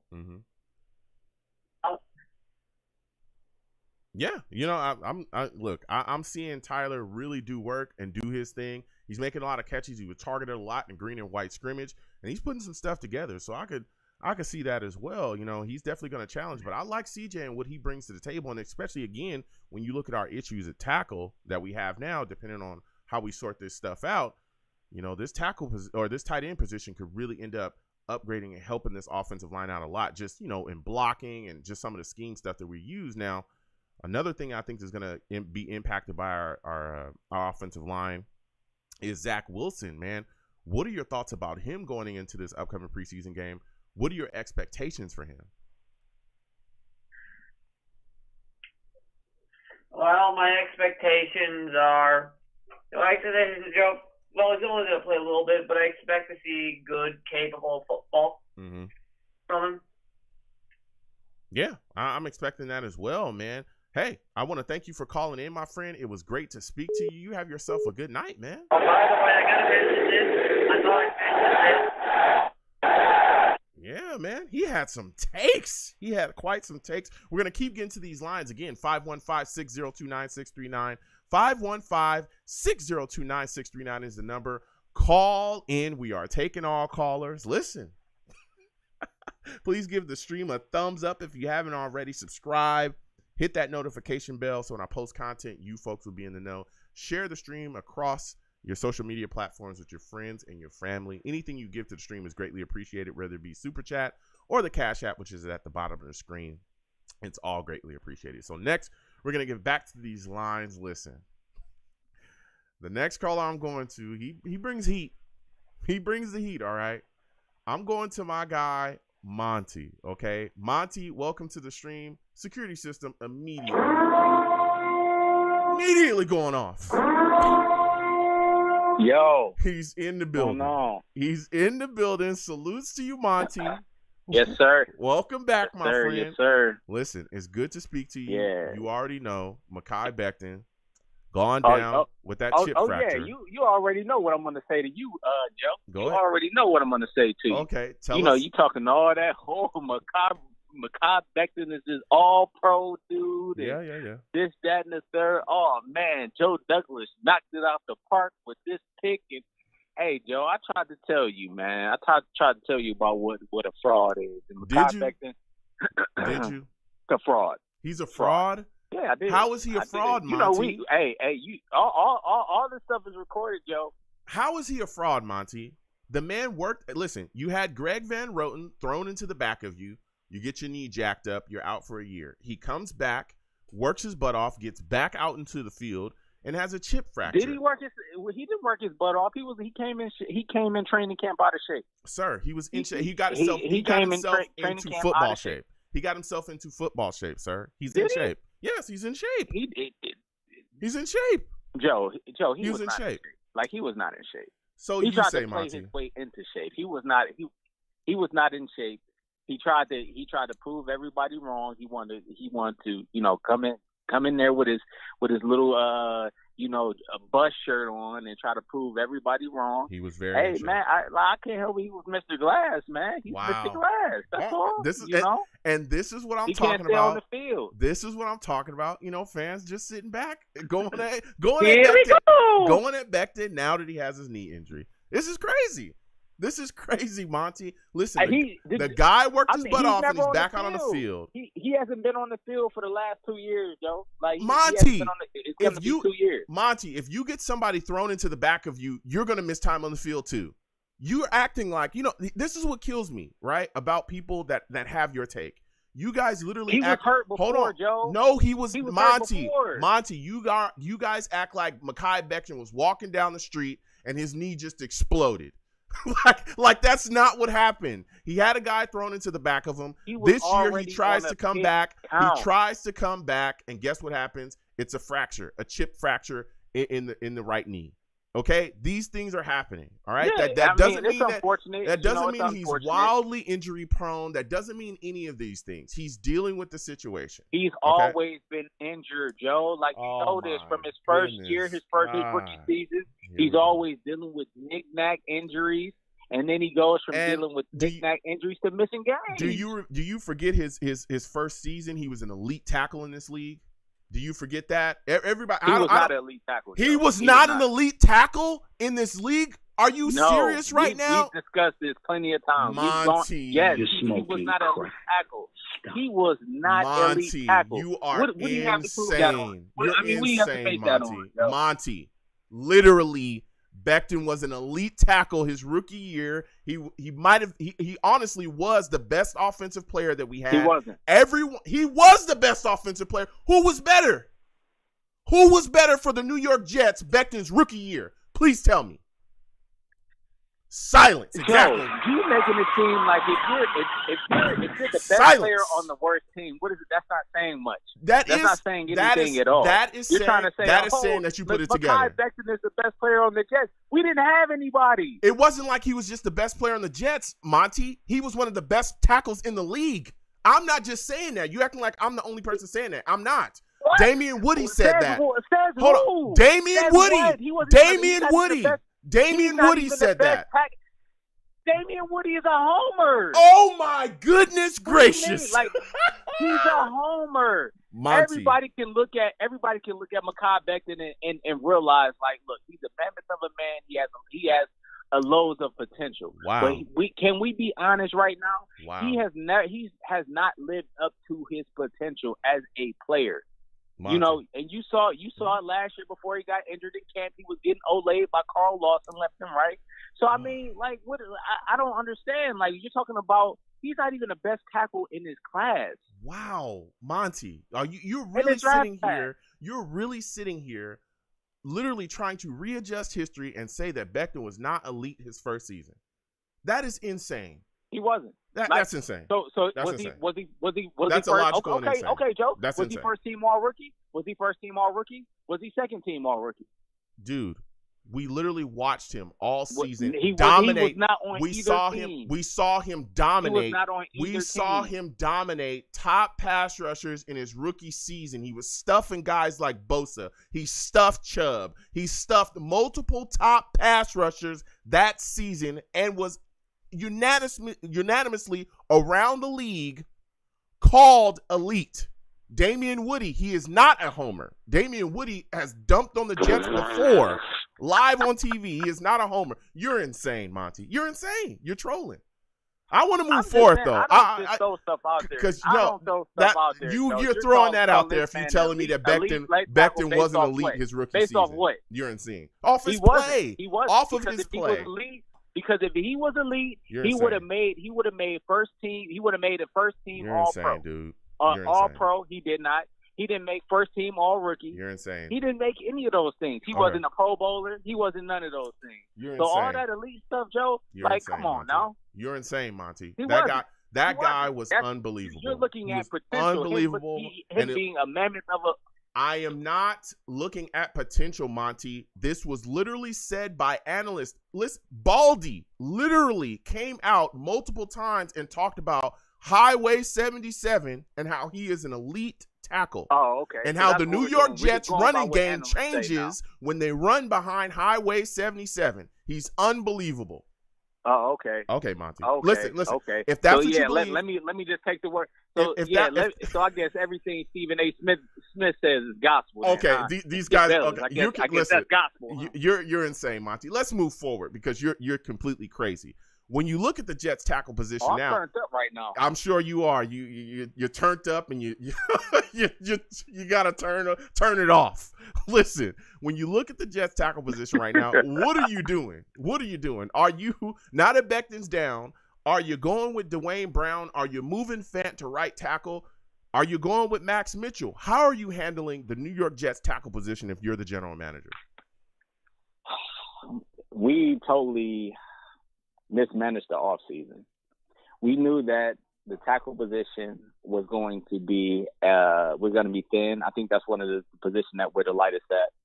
And we totally mismanaged that. We didn't address it in the draft. Mm-hmm. We know Becton already had injury problems. We had Morgan Moses sitting right there. We could have re-signed him. I think that was a smart signing last year by Joe Douglas because we needed that. We needed him last year after Becton got injured. I just think we didn't do enough to really. We have Dwayne Brown there. We have Dwayne Brown at our green and white scrimmage, and he's still not signed. And this is the one knock that I have on Joe Douglas. It's just like he just always just penny pinching, Woody Johnson's money. It's just like, man, dude, just go out there and sign him. You invite him, you fly him out, you wine and dine him, you give him that Jets experience, and you don't sign him. And look what happened. Now his price is gonna go up. Yeah, he's gonna ask for more money. Yeah. Dwayne Brown isn't a scrub. I'm pretty sure he's gonna get phone calls. Joe Douglas can't play around. This is the year, man. This is the year we need to turn the corner. And Joe Douglas has to stop playing around, man, and sign as many linemen as possible, and have them come in and compete, because the number one priority is Zach Wilson progressing as a quarterback. He has to show that he belongs. And I know it's his second year, but this is a critical year for him. If he doesn't show anything this year, we're gonna be looking at that draft. It's a lot of quarterbacks coming out next year, and man, I'm really upset, man. I'm really upset about everything that's going on with the Jets. I'm happy, we have a lot of talent, but it's just I hate to say it. It's looking like it's just kind of like the same old Jets.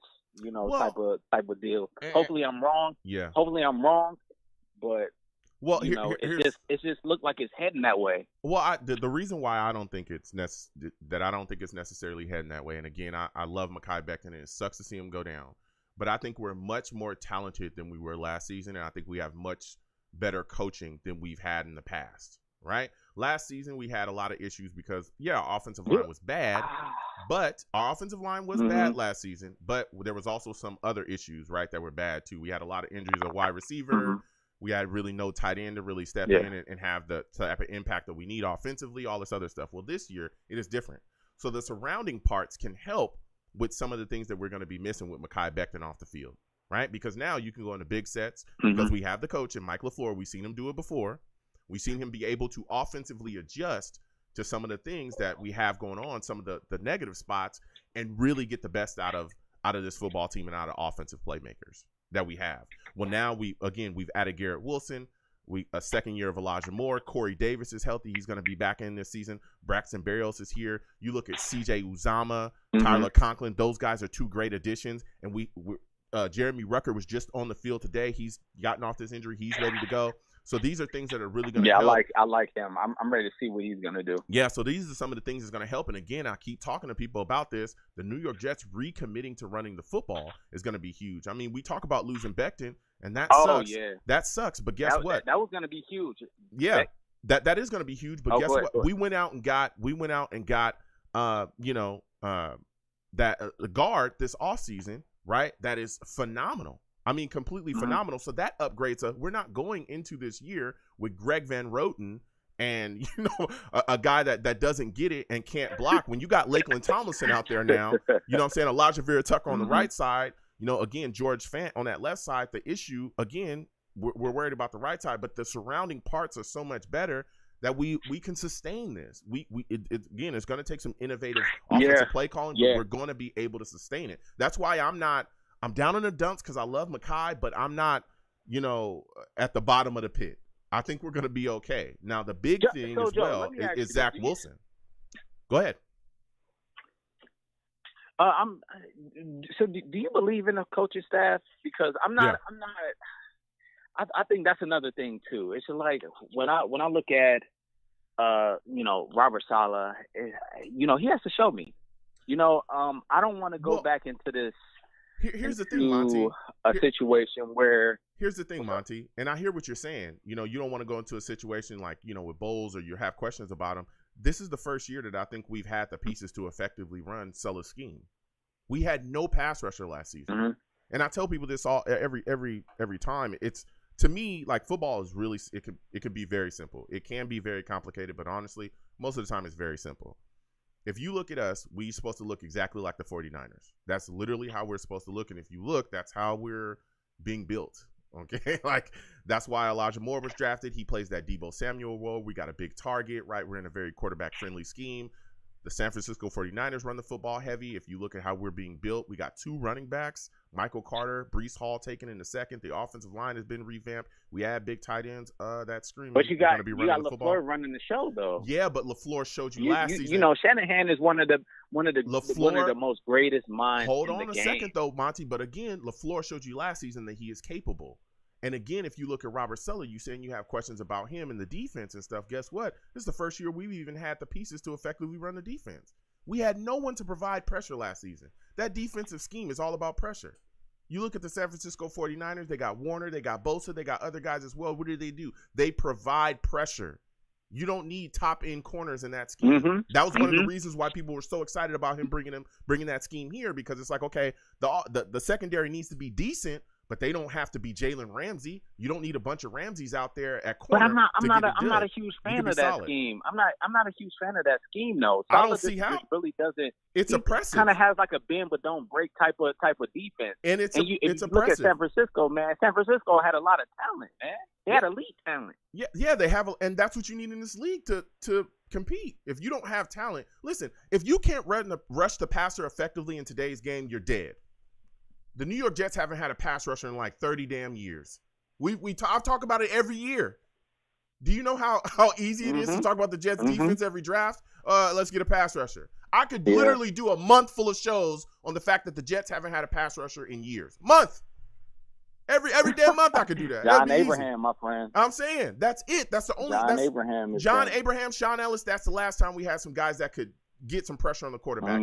That has changed this season. What did we do? We went and got Jermaine Johnson. We went Carl Lawson coming back. He looks phenomenal. Sheldon Rankins, Quentin Williams. We're hoping to look better in the second year. We also went and got Jacob Martin as well. We talk about Bryce Huff. Bryce Huff, there's a fire under his butt because this might be it. You know what I'm saying? Yeah. This might be it. Michael Clemens. We got guys that we can do something with now. Last season we didn't have much of that. We didn't have that, especially again with John Franklin Myers. John Franklin Myers being put in the right spot now. Go ahead, I'll give you the last word. That's the difference between me and you, and that's why we always kind of get into it. Like, I know as Jets fans, we look at these guys and we think that oh my God, these guys are very, very talented guys. But I look at it at in totality, and I look at other players in the league, and I look at other teams and the players on those teams. And I look at a guy like Bryce Huff, these guys are good. Like, they're good for our team, but it's just they still haven't proven themselves in the league. And I'm still waiting. I'm still waiting for Quentin Williams.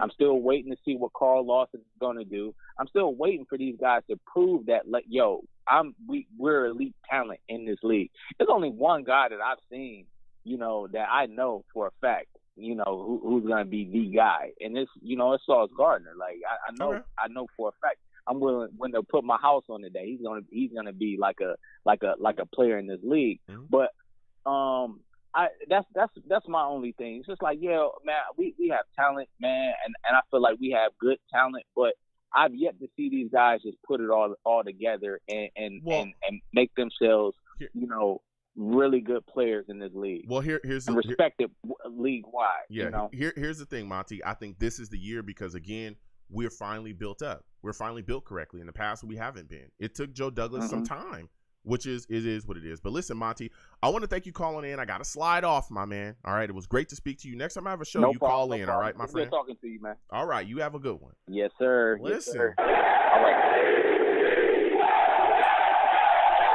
Listen, I got love for Monty. We go back and forth often, okay? That's probably the only time when you'll see me yell a little bit, because me and Monty got it. We have it out. That's all I can say. And that me and Monty are super cool. He looks at football a different way. He looks at the Jets a different way, and I look at it my way. But I respect his takes, but we going to go back and forth, baby. You know what I'm saying? We're going to keep getting to these lines. Again, 515-602-9639.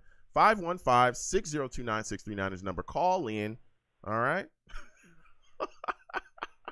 We got fired up. You know what I mean? Please give the stream a thumbs up. Also share the stream as well with your friends and your family. All right? Along your social media. Anything you get to the platform is greatly appreciated via Super Chat or in the Cash App. All right? I want to thank everybody again. True Senate, everybody, for giving tonight. Next, we're going to go to my guy, A, man. A646, we're coming directly to you. Salutes to you, A. I want to thank you for calling in tonight. Listen, we're coming off of a fiery call, all right? Mekhi Becton's gone down. How are you feeling about this situation, man? Man, I was feeling bad, but Monty got me pissed off, man. He don't know what he's talking about, man. Talk about it. He gotta get off that. He gotta get off that brown liquor. He has no idea what he's talking about. I feel so hurt for my boy Mekhi, man. This to me was going to be his year, man. He was elite coming out of college. Mm-hmm. When you're 364 pounds and you run a 5'1", a 5'1" 40, you know what that is? We haven't had a diamond tackle like that ever. Britishall was a tactician. This man planted linebackers into the fourth row of MetLife Stadium. Yeah. Like, we were supposed to get 10 years of that. I feel like we got robbed of that. I really do. Right. When you look at that clip before you even went to team drills on his one-on-one, he was limping. A trainer went up to him, talked to him, and then they let him go on team drills. I mean, who does that, man? I feel like, damn, man, every time we take one step forward, we take like 3 steps back. Yeah. That was our elite franchise tackle. And now we've lost them. And then I hate all these revisionist GMs now. Oh, I told you we should have got worse. We should have got CeeDee Lamb. Oh, we should have got Iquanu. Shut up. Y'all don't know what y'all talking about. Listen, I hear you, A. Makes me sick. Yeah, I hear you, A. Now, we're looking at this situation. I'm just full of rage, man. I'm mad at the Jets. I'm mad at these revisionist GMs. I'm just mad all over, man. I'm on a Tyler punching rampage over here. Listen, between these people talking smack about my man Becton, and the Jets not seeing that the man was hurt. Don't put him in team drills. You should have wrapped him in bubble wrap and called it a day. Yeah. Listen, and this is the place for you to speak your mind. Respectfully, just don't curse, and you can say what you got to say. But as we continue on, right, you look at the situation now with the Jets. There's a hole there at tackle. Oh, with Becton being down, and I know you talk about all this stuff. Do you think that this is like the final year here for Becton? We've had people call in earlier saying, the New York Jets are more than likely going to move on from him after this season. Could you see that happening? Yeah, I mean, that's definitely a possibility. Now, thank you. I need some mental health therapy. Thank you for being exposed to the crowd. This is killing me. This is killing me. This is supposed to be it. This is supposed to be the dominant, solidified line. Yeah. And we didn't have much depth to go with. This was my fear that if one or two guys got hurt in the offensive line, especially the tackle position, I knew we were shot. Mm-hmm. But, I mean, yeah, that could be a real thing now that we lose Becton because, I mean, as much as I love him, I'm like, can we count on him now? Yeah. And it's not because he's big, because, I mean, you've seen Trent Brown have a great career. You've seen Orlando Brown Jr. have great careers. These guys are pushing 340 pounds. Daniel Falele out of Minnesota, 384 pounds, just got drafted. So it's not about big. It's just sometimes some people just their body composition, it just doesn't work out. It just doesn't work out. And he didn't have this problem in college, so it wasn't like Joe Douglas could see this coming. You know, it wasn't like he had a history of injuries. So I mean, he's still on contract. You could probably get him for pennies on the dollar if he has to renegotiate his contract. So I think you still keep him in the wings, but you got to have an insurance plan. Yeah. And I don't know what that insurance plan is now. I think you probably need a veteran guy. Someone who's already went through it. I like Max Mitchell, but he's still a prospect. Like, he's still not as strong in the upper body and the lower body to go against some of the demons that we're going to be going. I mean, but we had that guy. I mean, I've seen Becton plant Joey Bosa. You know what I'm saying? Just shut him down. Take linebackers, grown 260-pound men, and move them from the A gap, from the A gap of the backside, the A gap of the play side, and they cut that lane for everyone. I mean, this was our dude. This was it. And the Jets really screwed this up because they didn't just monitor him for 2 seconds. It happened just that fast. So over there, I'm not sure, man. I mean, I like Dwayne Brown. I like the fact, but the only thing is he wants to play left tackle. Yeah. And if you put Fant at the right tackle, now we're exposed. Yeah, but we got to do something. Zach Wilson was sacked 8 times today in practice. 8 times. 8 times in practice. So, like, we have a huge hole, Do we go with Tevin Jenkins for right now? But supposedly he's a head case. Yeah. But, I mean, he has the size. He played right tackle. He was an elite prospect. Will a change of pace help him? But if he's a head case, I don't want him either. So now I don't know, man. I really don't know. I really don't know. Hey, that is the big Joe question. Douglas is over a barrel. Yeah, that is the big question. And I've had people go back and forth with me about Tevin Jenkins, and the first thing I said was, listen, there's so many fans that were already all over Mekhi Becton for, according to reports, being overweight and all this other stuff and the injuries, right? Which he cannot help a grown man getting thrown into the back of him. Well, you got Tevin Jenkins that is dealing with way more stuff than that. They're talking about maturity issues. They talk about weight issues with him, that he's out of shape. They talk about the injuries, and they also talk about his play not being where it's supposed to be. They just drafted that guy, right? Exactly. They drafted him the same year we drafted Elijah Moore, and he, according to rumors and reports, he is already on the market. That means something is wrong. Something's wrong. Something's really wrong. You know what I mean? So, like, I don't know, man. Yeah, the only, again, there's a guy out there, Andre Dillard, that people are talking about. He's a guy that could take some snaps at right tackle. I could see, and again, Joe Douglas has that Eagle connection. Maybe we bring in Andre Dillard to, suffice for the issues that we have at right tackle. I mean, what are your thoughts about that? Maybe making a trade or making a move for him. I mean, at this point, you got to do something. I mean, Andre Dillard, to me, he was a little weak against bull rushes, but coming out of Stanford, his feet were really good, very good finesse player. God damn, man, Becton killed people like that, man. I mean, this is what I'm talking about. So it's like we got a roll. Andre Dillard is on the market for a reason too, because he just doesn't have the lower body strength that a guy like a Becton would have. I mean, damn the Jets, man. You ever seen that episode of Curb Your Enthusiasm where they said, damn, they killed Carl? Did you watch that? I've seen that clip, yeah. Did you see that episode? Yeah. Oh, my God. This is how I felt like. I felt like I'm Carl. The Jets just killed me. You just killed Carl. Why would y'all do this? There's 2 people who had to be protected and wrapped in bubble wrap. It was Zach Wilson and Mekhi Becton. Those are the 2. And they messed that up. Yeah. How do you do that? Yeah. But I guess if I had to choose between a head case and a guy with weak lower body strength, I'm going to go with that, because at least you can maybe put a tight end to help him to chip or back his way in protection. Yeah. But so, I mean, if I had to pick my poison at this point, not knowing about them, I'd have to sit down with Jenkins. I think Jenkins might be a little bit more physically stronger than Andre Dillard. And to me, on the O-line, it's about strength. When if it's 3rd and 1 or 4th and 1, are you going to get me that 1 yard? And from what I've seen, Tevin Jenkins come out of Oklahoma as opposed to Dillard seems to be more finesse, while Jenkins is more power. But if he's a head case, we can't do that. We can't do it. Yeah, we can't do it. You could work around someone who wants to put in effort. He just doesn't have the strength. You can put him in a strength program. He's still young. You can still grow up with Dillard. I think he'd be a good insurance plan, especially if we lose Becton going forward. I'm hoping he can come back. I'm praying that he comes back. but you know that he's damaged goods right now. You know, I mean, not even just physically, just mentally to come back from that twice. Yeah. He's saying all the right things on Instagram, and I'm pulling for that young man. My heart breaks for this young man because he came back in phenomenal shape. I don't know what this guy's talked about. Oh, he came out of shape. Man, this guy has veins in his arms. At 364 pounds, abs. What 364 pound man got abs? Like these people are crazy. I don't know what they expect. They don't treat these athletes like human beings, man. No. Like what more do you want from this man? Yeah. You know, and the thing, if I had to pick the thing is that, and again, you're talking about the tackle, and you're speaking your mind. I'm just sitting back, but again, we talk about going after these veteran guys, the free agents. Guess what? The price is going up.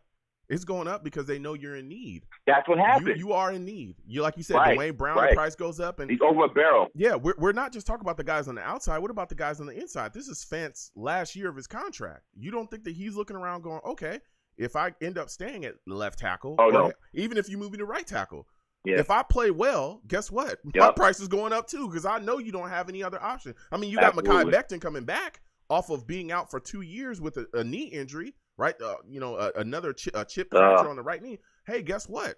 I'm going to charge a couple million more as well. So you could look at the New York Jets really in need of tackle this upcoming season or this upcoming offseason, really looking to address the tackle position.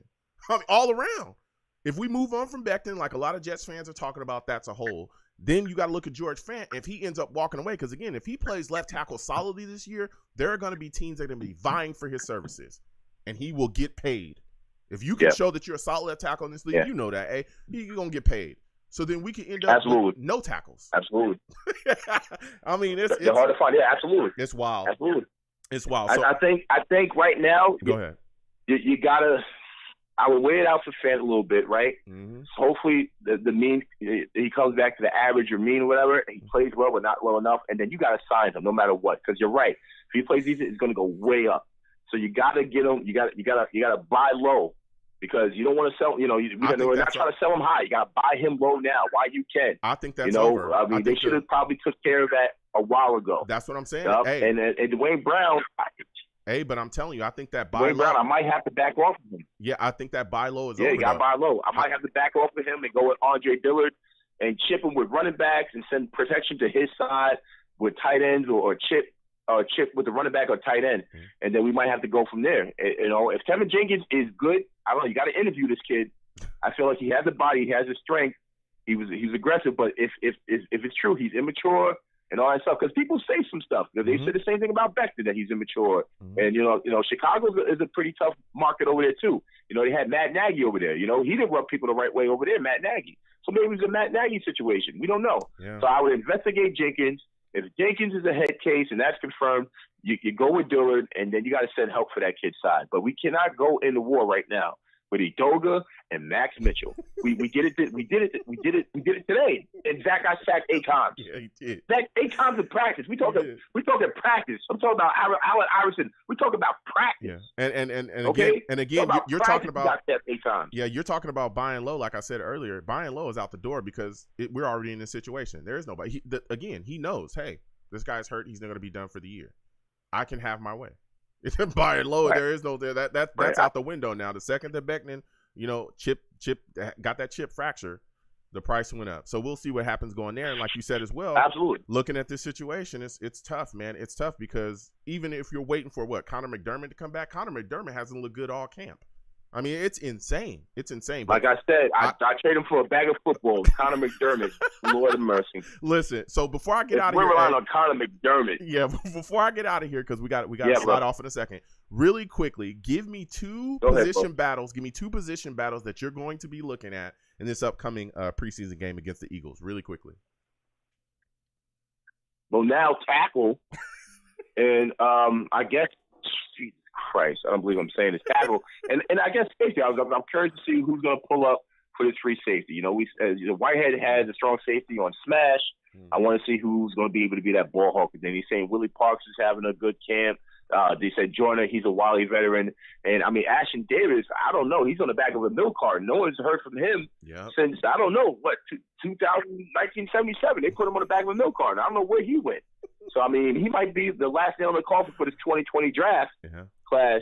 if Asher Davis can't show anything. Yeah. So I'd like to see what happens at the free safety because, I mean, I felt like we had everything solidified, except, with Quan Alexander coming on.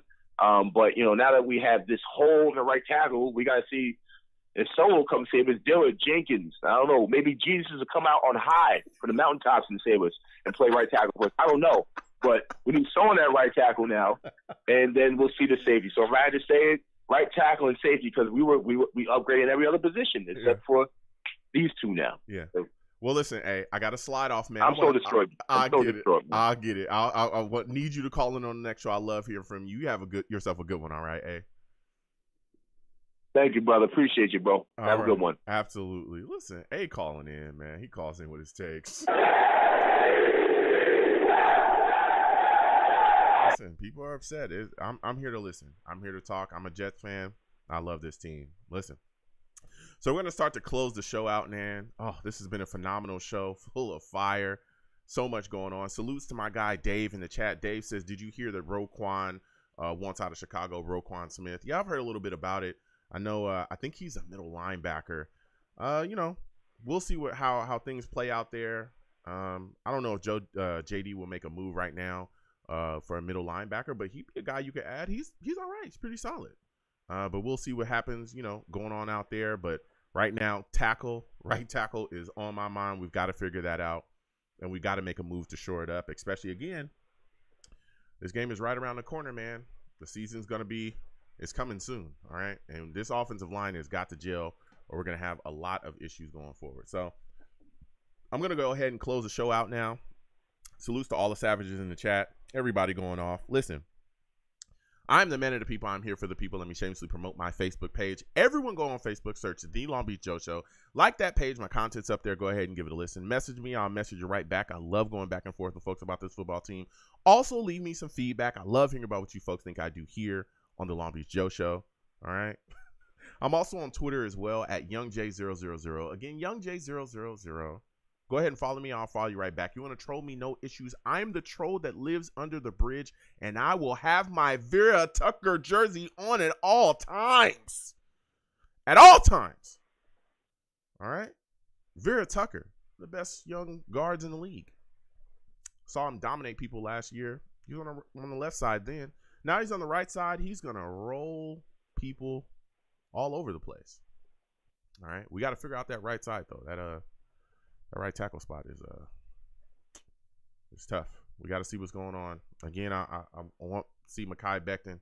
Wish him a speedy recovery. We'll see what happens going on in the future, but it's tough. It sucks. But I tell you what, Elijah Vera Tucker, good to go. The show's page, as well as at The Long Beach Joe, at The Long Beach Joe as well on Twitter. Follow me. Follow you right back. Let's go back and forth about this football team. You can also check me out on YouTube as well. Go to YouTube, click that search bar, put in Long Beach Joe Jets, Long Beach Joe Jets, all right? Please subscribe, hit that notification bell. If you want to troll me, no issues. I am the troll, that will troll you right back. So go ahead and get in those comments, and we can troll each other and go back and forth. And as always, people, when you see me in person, all right, it is arms out, chest open, free hugs for everyone. Free hugs for everyone. The hugs will cost you absolutely nothing, okay? No matter what anyone says, the hugs will always remain free. Okay, I want to thank you folks for listening. Without you people, I'm absolutely nothing. Thank you for taking the times out of your day to call in and talk to me about these Jets. That's what we do, and that's what I love. So I want to thank you folks again for spending time. You folks have a good one. Peace.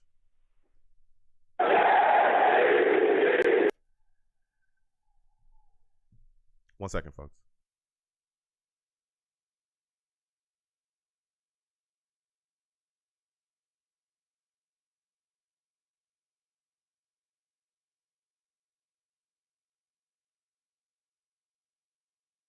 All right, I'm back. Listen, salutes to everybody that called in, everybody that was in the chat, all the savages. If you are new, ! Links in the chat brings up my link tree. That link tree has the links to all of my content, okay? If you are new, we do these shows year around. So we're going to continue with these shows, throughout this off season. We're going to continue to talk about this football team and everything that we do here. We also do live watch-alongs when my schedule allows. We watch games together. We have a lot of fun. And then usually we do a live radio show directly after the game to discuss what we saw during this game. And we have a lot of fun doing that. As well, if you go to that link tree, you'll see other channels I have. There's content, reaction channels. There's content coming for that. Gaming channel. We also play games on this channel as well, and that will be put on my gaming channel too. So if you see me pop up and I'm playing NBA 2K, Madden, GTA, all kinds of stuff, stop on in with your boy and talk to me. You know what I'm saying? Talk to me, because we go back and forth. We talk about life and we just have a lot of fun. So we do that as well. So if you pop up and you see me, you know what I'm saying, hitting them buttons, come on in and join your boy. We play Street Fighter too. We play Street Fighter as well. I don't know if y'all are hyped about Street Fighter 6. I'm hyped about Street Fighter 6. We'll see when it comes out. But I'm telling you, the characters so far have looked pretty good. I'm excited about them. I like Kimberly. I like Juri. There's other characters that are coming out that I'm hoping. Hugo. There's other characters that I'm hoping that are coming. Hugo. Other characters that I'm hoping that will come out. Hugo. That I'm excited about too. So, we game as well and have a lot of fun. So please follow me, or please subscribe to all of those YouTube pages you see. Again, there's content coming. My schedule has been wild, but we're getting to that, and I have a lot of stuff coming that is going to be really fun for us. So also as well, this number here at the bottom of the screen is the number for the foreseeable future for this radio show. So if you want to get on a radio show early, what a lot of veterans do, people that have been, checking out my content and going back and forth with me, what they do is they just call in about 10 minutes before the show starts. Now, generally, my shows are usually either on a Friday or a Tuesday at 7 p.m. Eastern. Okay. Again, if you follow me across my social media platforms, I announce it way before I go live that I'm going live. And so if you call in about 5 to 10 minutes before, you sit on the line for about 5 minutes. I'll come on. I'll talk about, some of the things that I want to discuss. I make that pretty quick, about maybe 10 minutes, maybe 15 minutes at the most. I try, because I can get going about these Jets, but, I'm respectful of people's times. I don't want y'all waiting on the line too much. You'll be the first caller on. I've literally, people do it all the time. They just call in super early. And again, you're in a queue. So when you call in, I can see you. If you call in and hang up, it'll put you at the bottom of the queue. Okay. So that's my system. I don't know if what everybody else is doing. I don't know. I'm saying when you call in here, don't call in and hang up, because I can see you. All right. If you do that, it's just going to put you at the bottom of the queue. I want to make this very clear too. I do not care who you are. I don't care who you are. All right. You will be respected. Your time is being respected, but I go, in the order of the queue. All right. I try my best to do it, unless you call in and hang it up or you drop it or something like that. I go in order. So I don't care if you just became a Jets fan today or if you've been a Jets fan for 40 years. All right. I respect everybody's time and I give everybody a time. Now, keep in mind, when you call in, I may not agree with your take. You saw that today. I don't agree with everybody's take, but I'm respectful. You need to be respectful as well. Do not curse on my show. Okay. That's the only thing I ask. Don't curse on my show. If you curse on my show, I'm going to get you up out of here. Trying to curse. And again, I know this team will take you there. They've taken me there almost multiple times. Okay. Rein it in. Don't curse on my show like that, because I will get you out of here. This is a family show. I don't need anybody cursing on this show. All right. So a bunch of curses will get you. I'll just hang up on you, get you up out of here. Okay. Be respectful when you call in. Okay.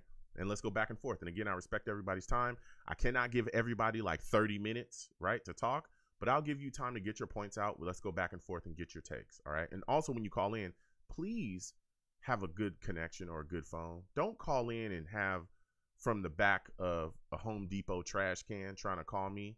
You know what I'm saying? Please call me when your background is quiet, good to go, so that I can hear you.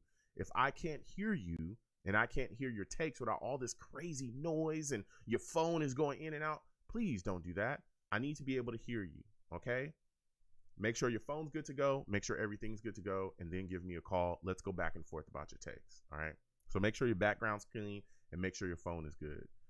Method salutes to you. Method said Becton needs to hang it up. Salutes to you, Method. It's good to see you in here. It's rough, man. I know some people are very upset and angry that Becton's hurt it, but we'll get through it. All right. But yeah, so that's how it works with the show. And I have a lot of fun. I love connecting with people. Again, there's people that aren't even Jets fans that call into the show, but be clear. You see these guys, these two guys right here, Becton, Zach Wilson. We bleed green over here, but we do respect all fan bases. Excuse me. We do respect all fan bases, and you can call in and we'll talk about your perspective on the Jets and maybe a little bit about what's going on with your team. So we have a lot of fun doing that too. So salutes to everybody that calls in and isn't a Jets fan, because we have that quite a bit as well. So we have a lot of fun. We're gonna continue doing things, continue having a lot of fun. So I'll let you folks know if I'm going to go live and watch the preseason game with y'all. I'll let y'all know about that. I got to see what's going on. But again, hit that link tree, subscribe to all of my platforms. Please follow me across my social medias, and you guys will be alerted of everything. Yeah, it sucks, man. But we'll see what Joe Douglas does about Mekhi Becton in this situation. It's going to be tough. It's going to be tough, especially with this line trying to gel really quickly before the season starts. Zach Wilson in his second year. Oh, goodness. We'll see. But we've got some dogs up front. All right. We just got a bit of an issue at right tackle, which I think we can make all right. All right. So with that said, I'm going to go ahead and get out of here. Listen, folks, be safe. Okay. Be safe. There's a lot of things going on in this world, and it is crazy. All right. Crazy. I need y'all to be safe, okay? Sit down with your friends, your family. Sit down and eat some good food and have those good moments, okay? Make those moments. Let the people that you love know that you love them. That's extremely important in today's world. It's always been a big sticker for me throughout my entire life, is letting the people that I love know that I love them, because you never know. That's been a big sticking point with me. So please do that. All right. I'll see you folks. Later I'll let you folks know if we're going to live stream the preseason game. We're going to sit down and, possibly have some fun. I'll let you guys know. Again, follow me across my social media platforms, which is in the link tree. So you folks have a good one. Be safe out there. All right. You people be good. Have a good one.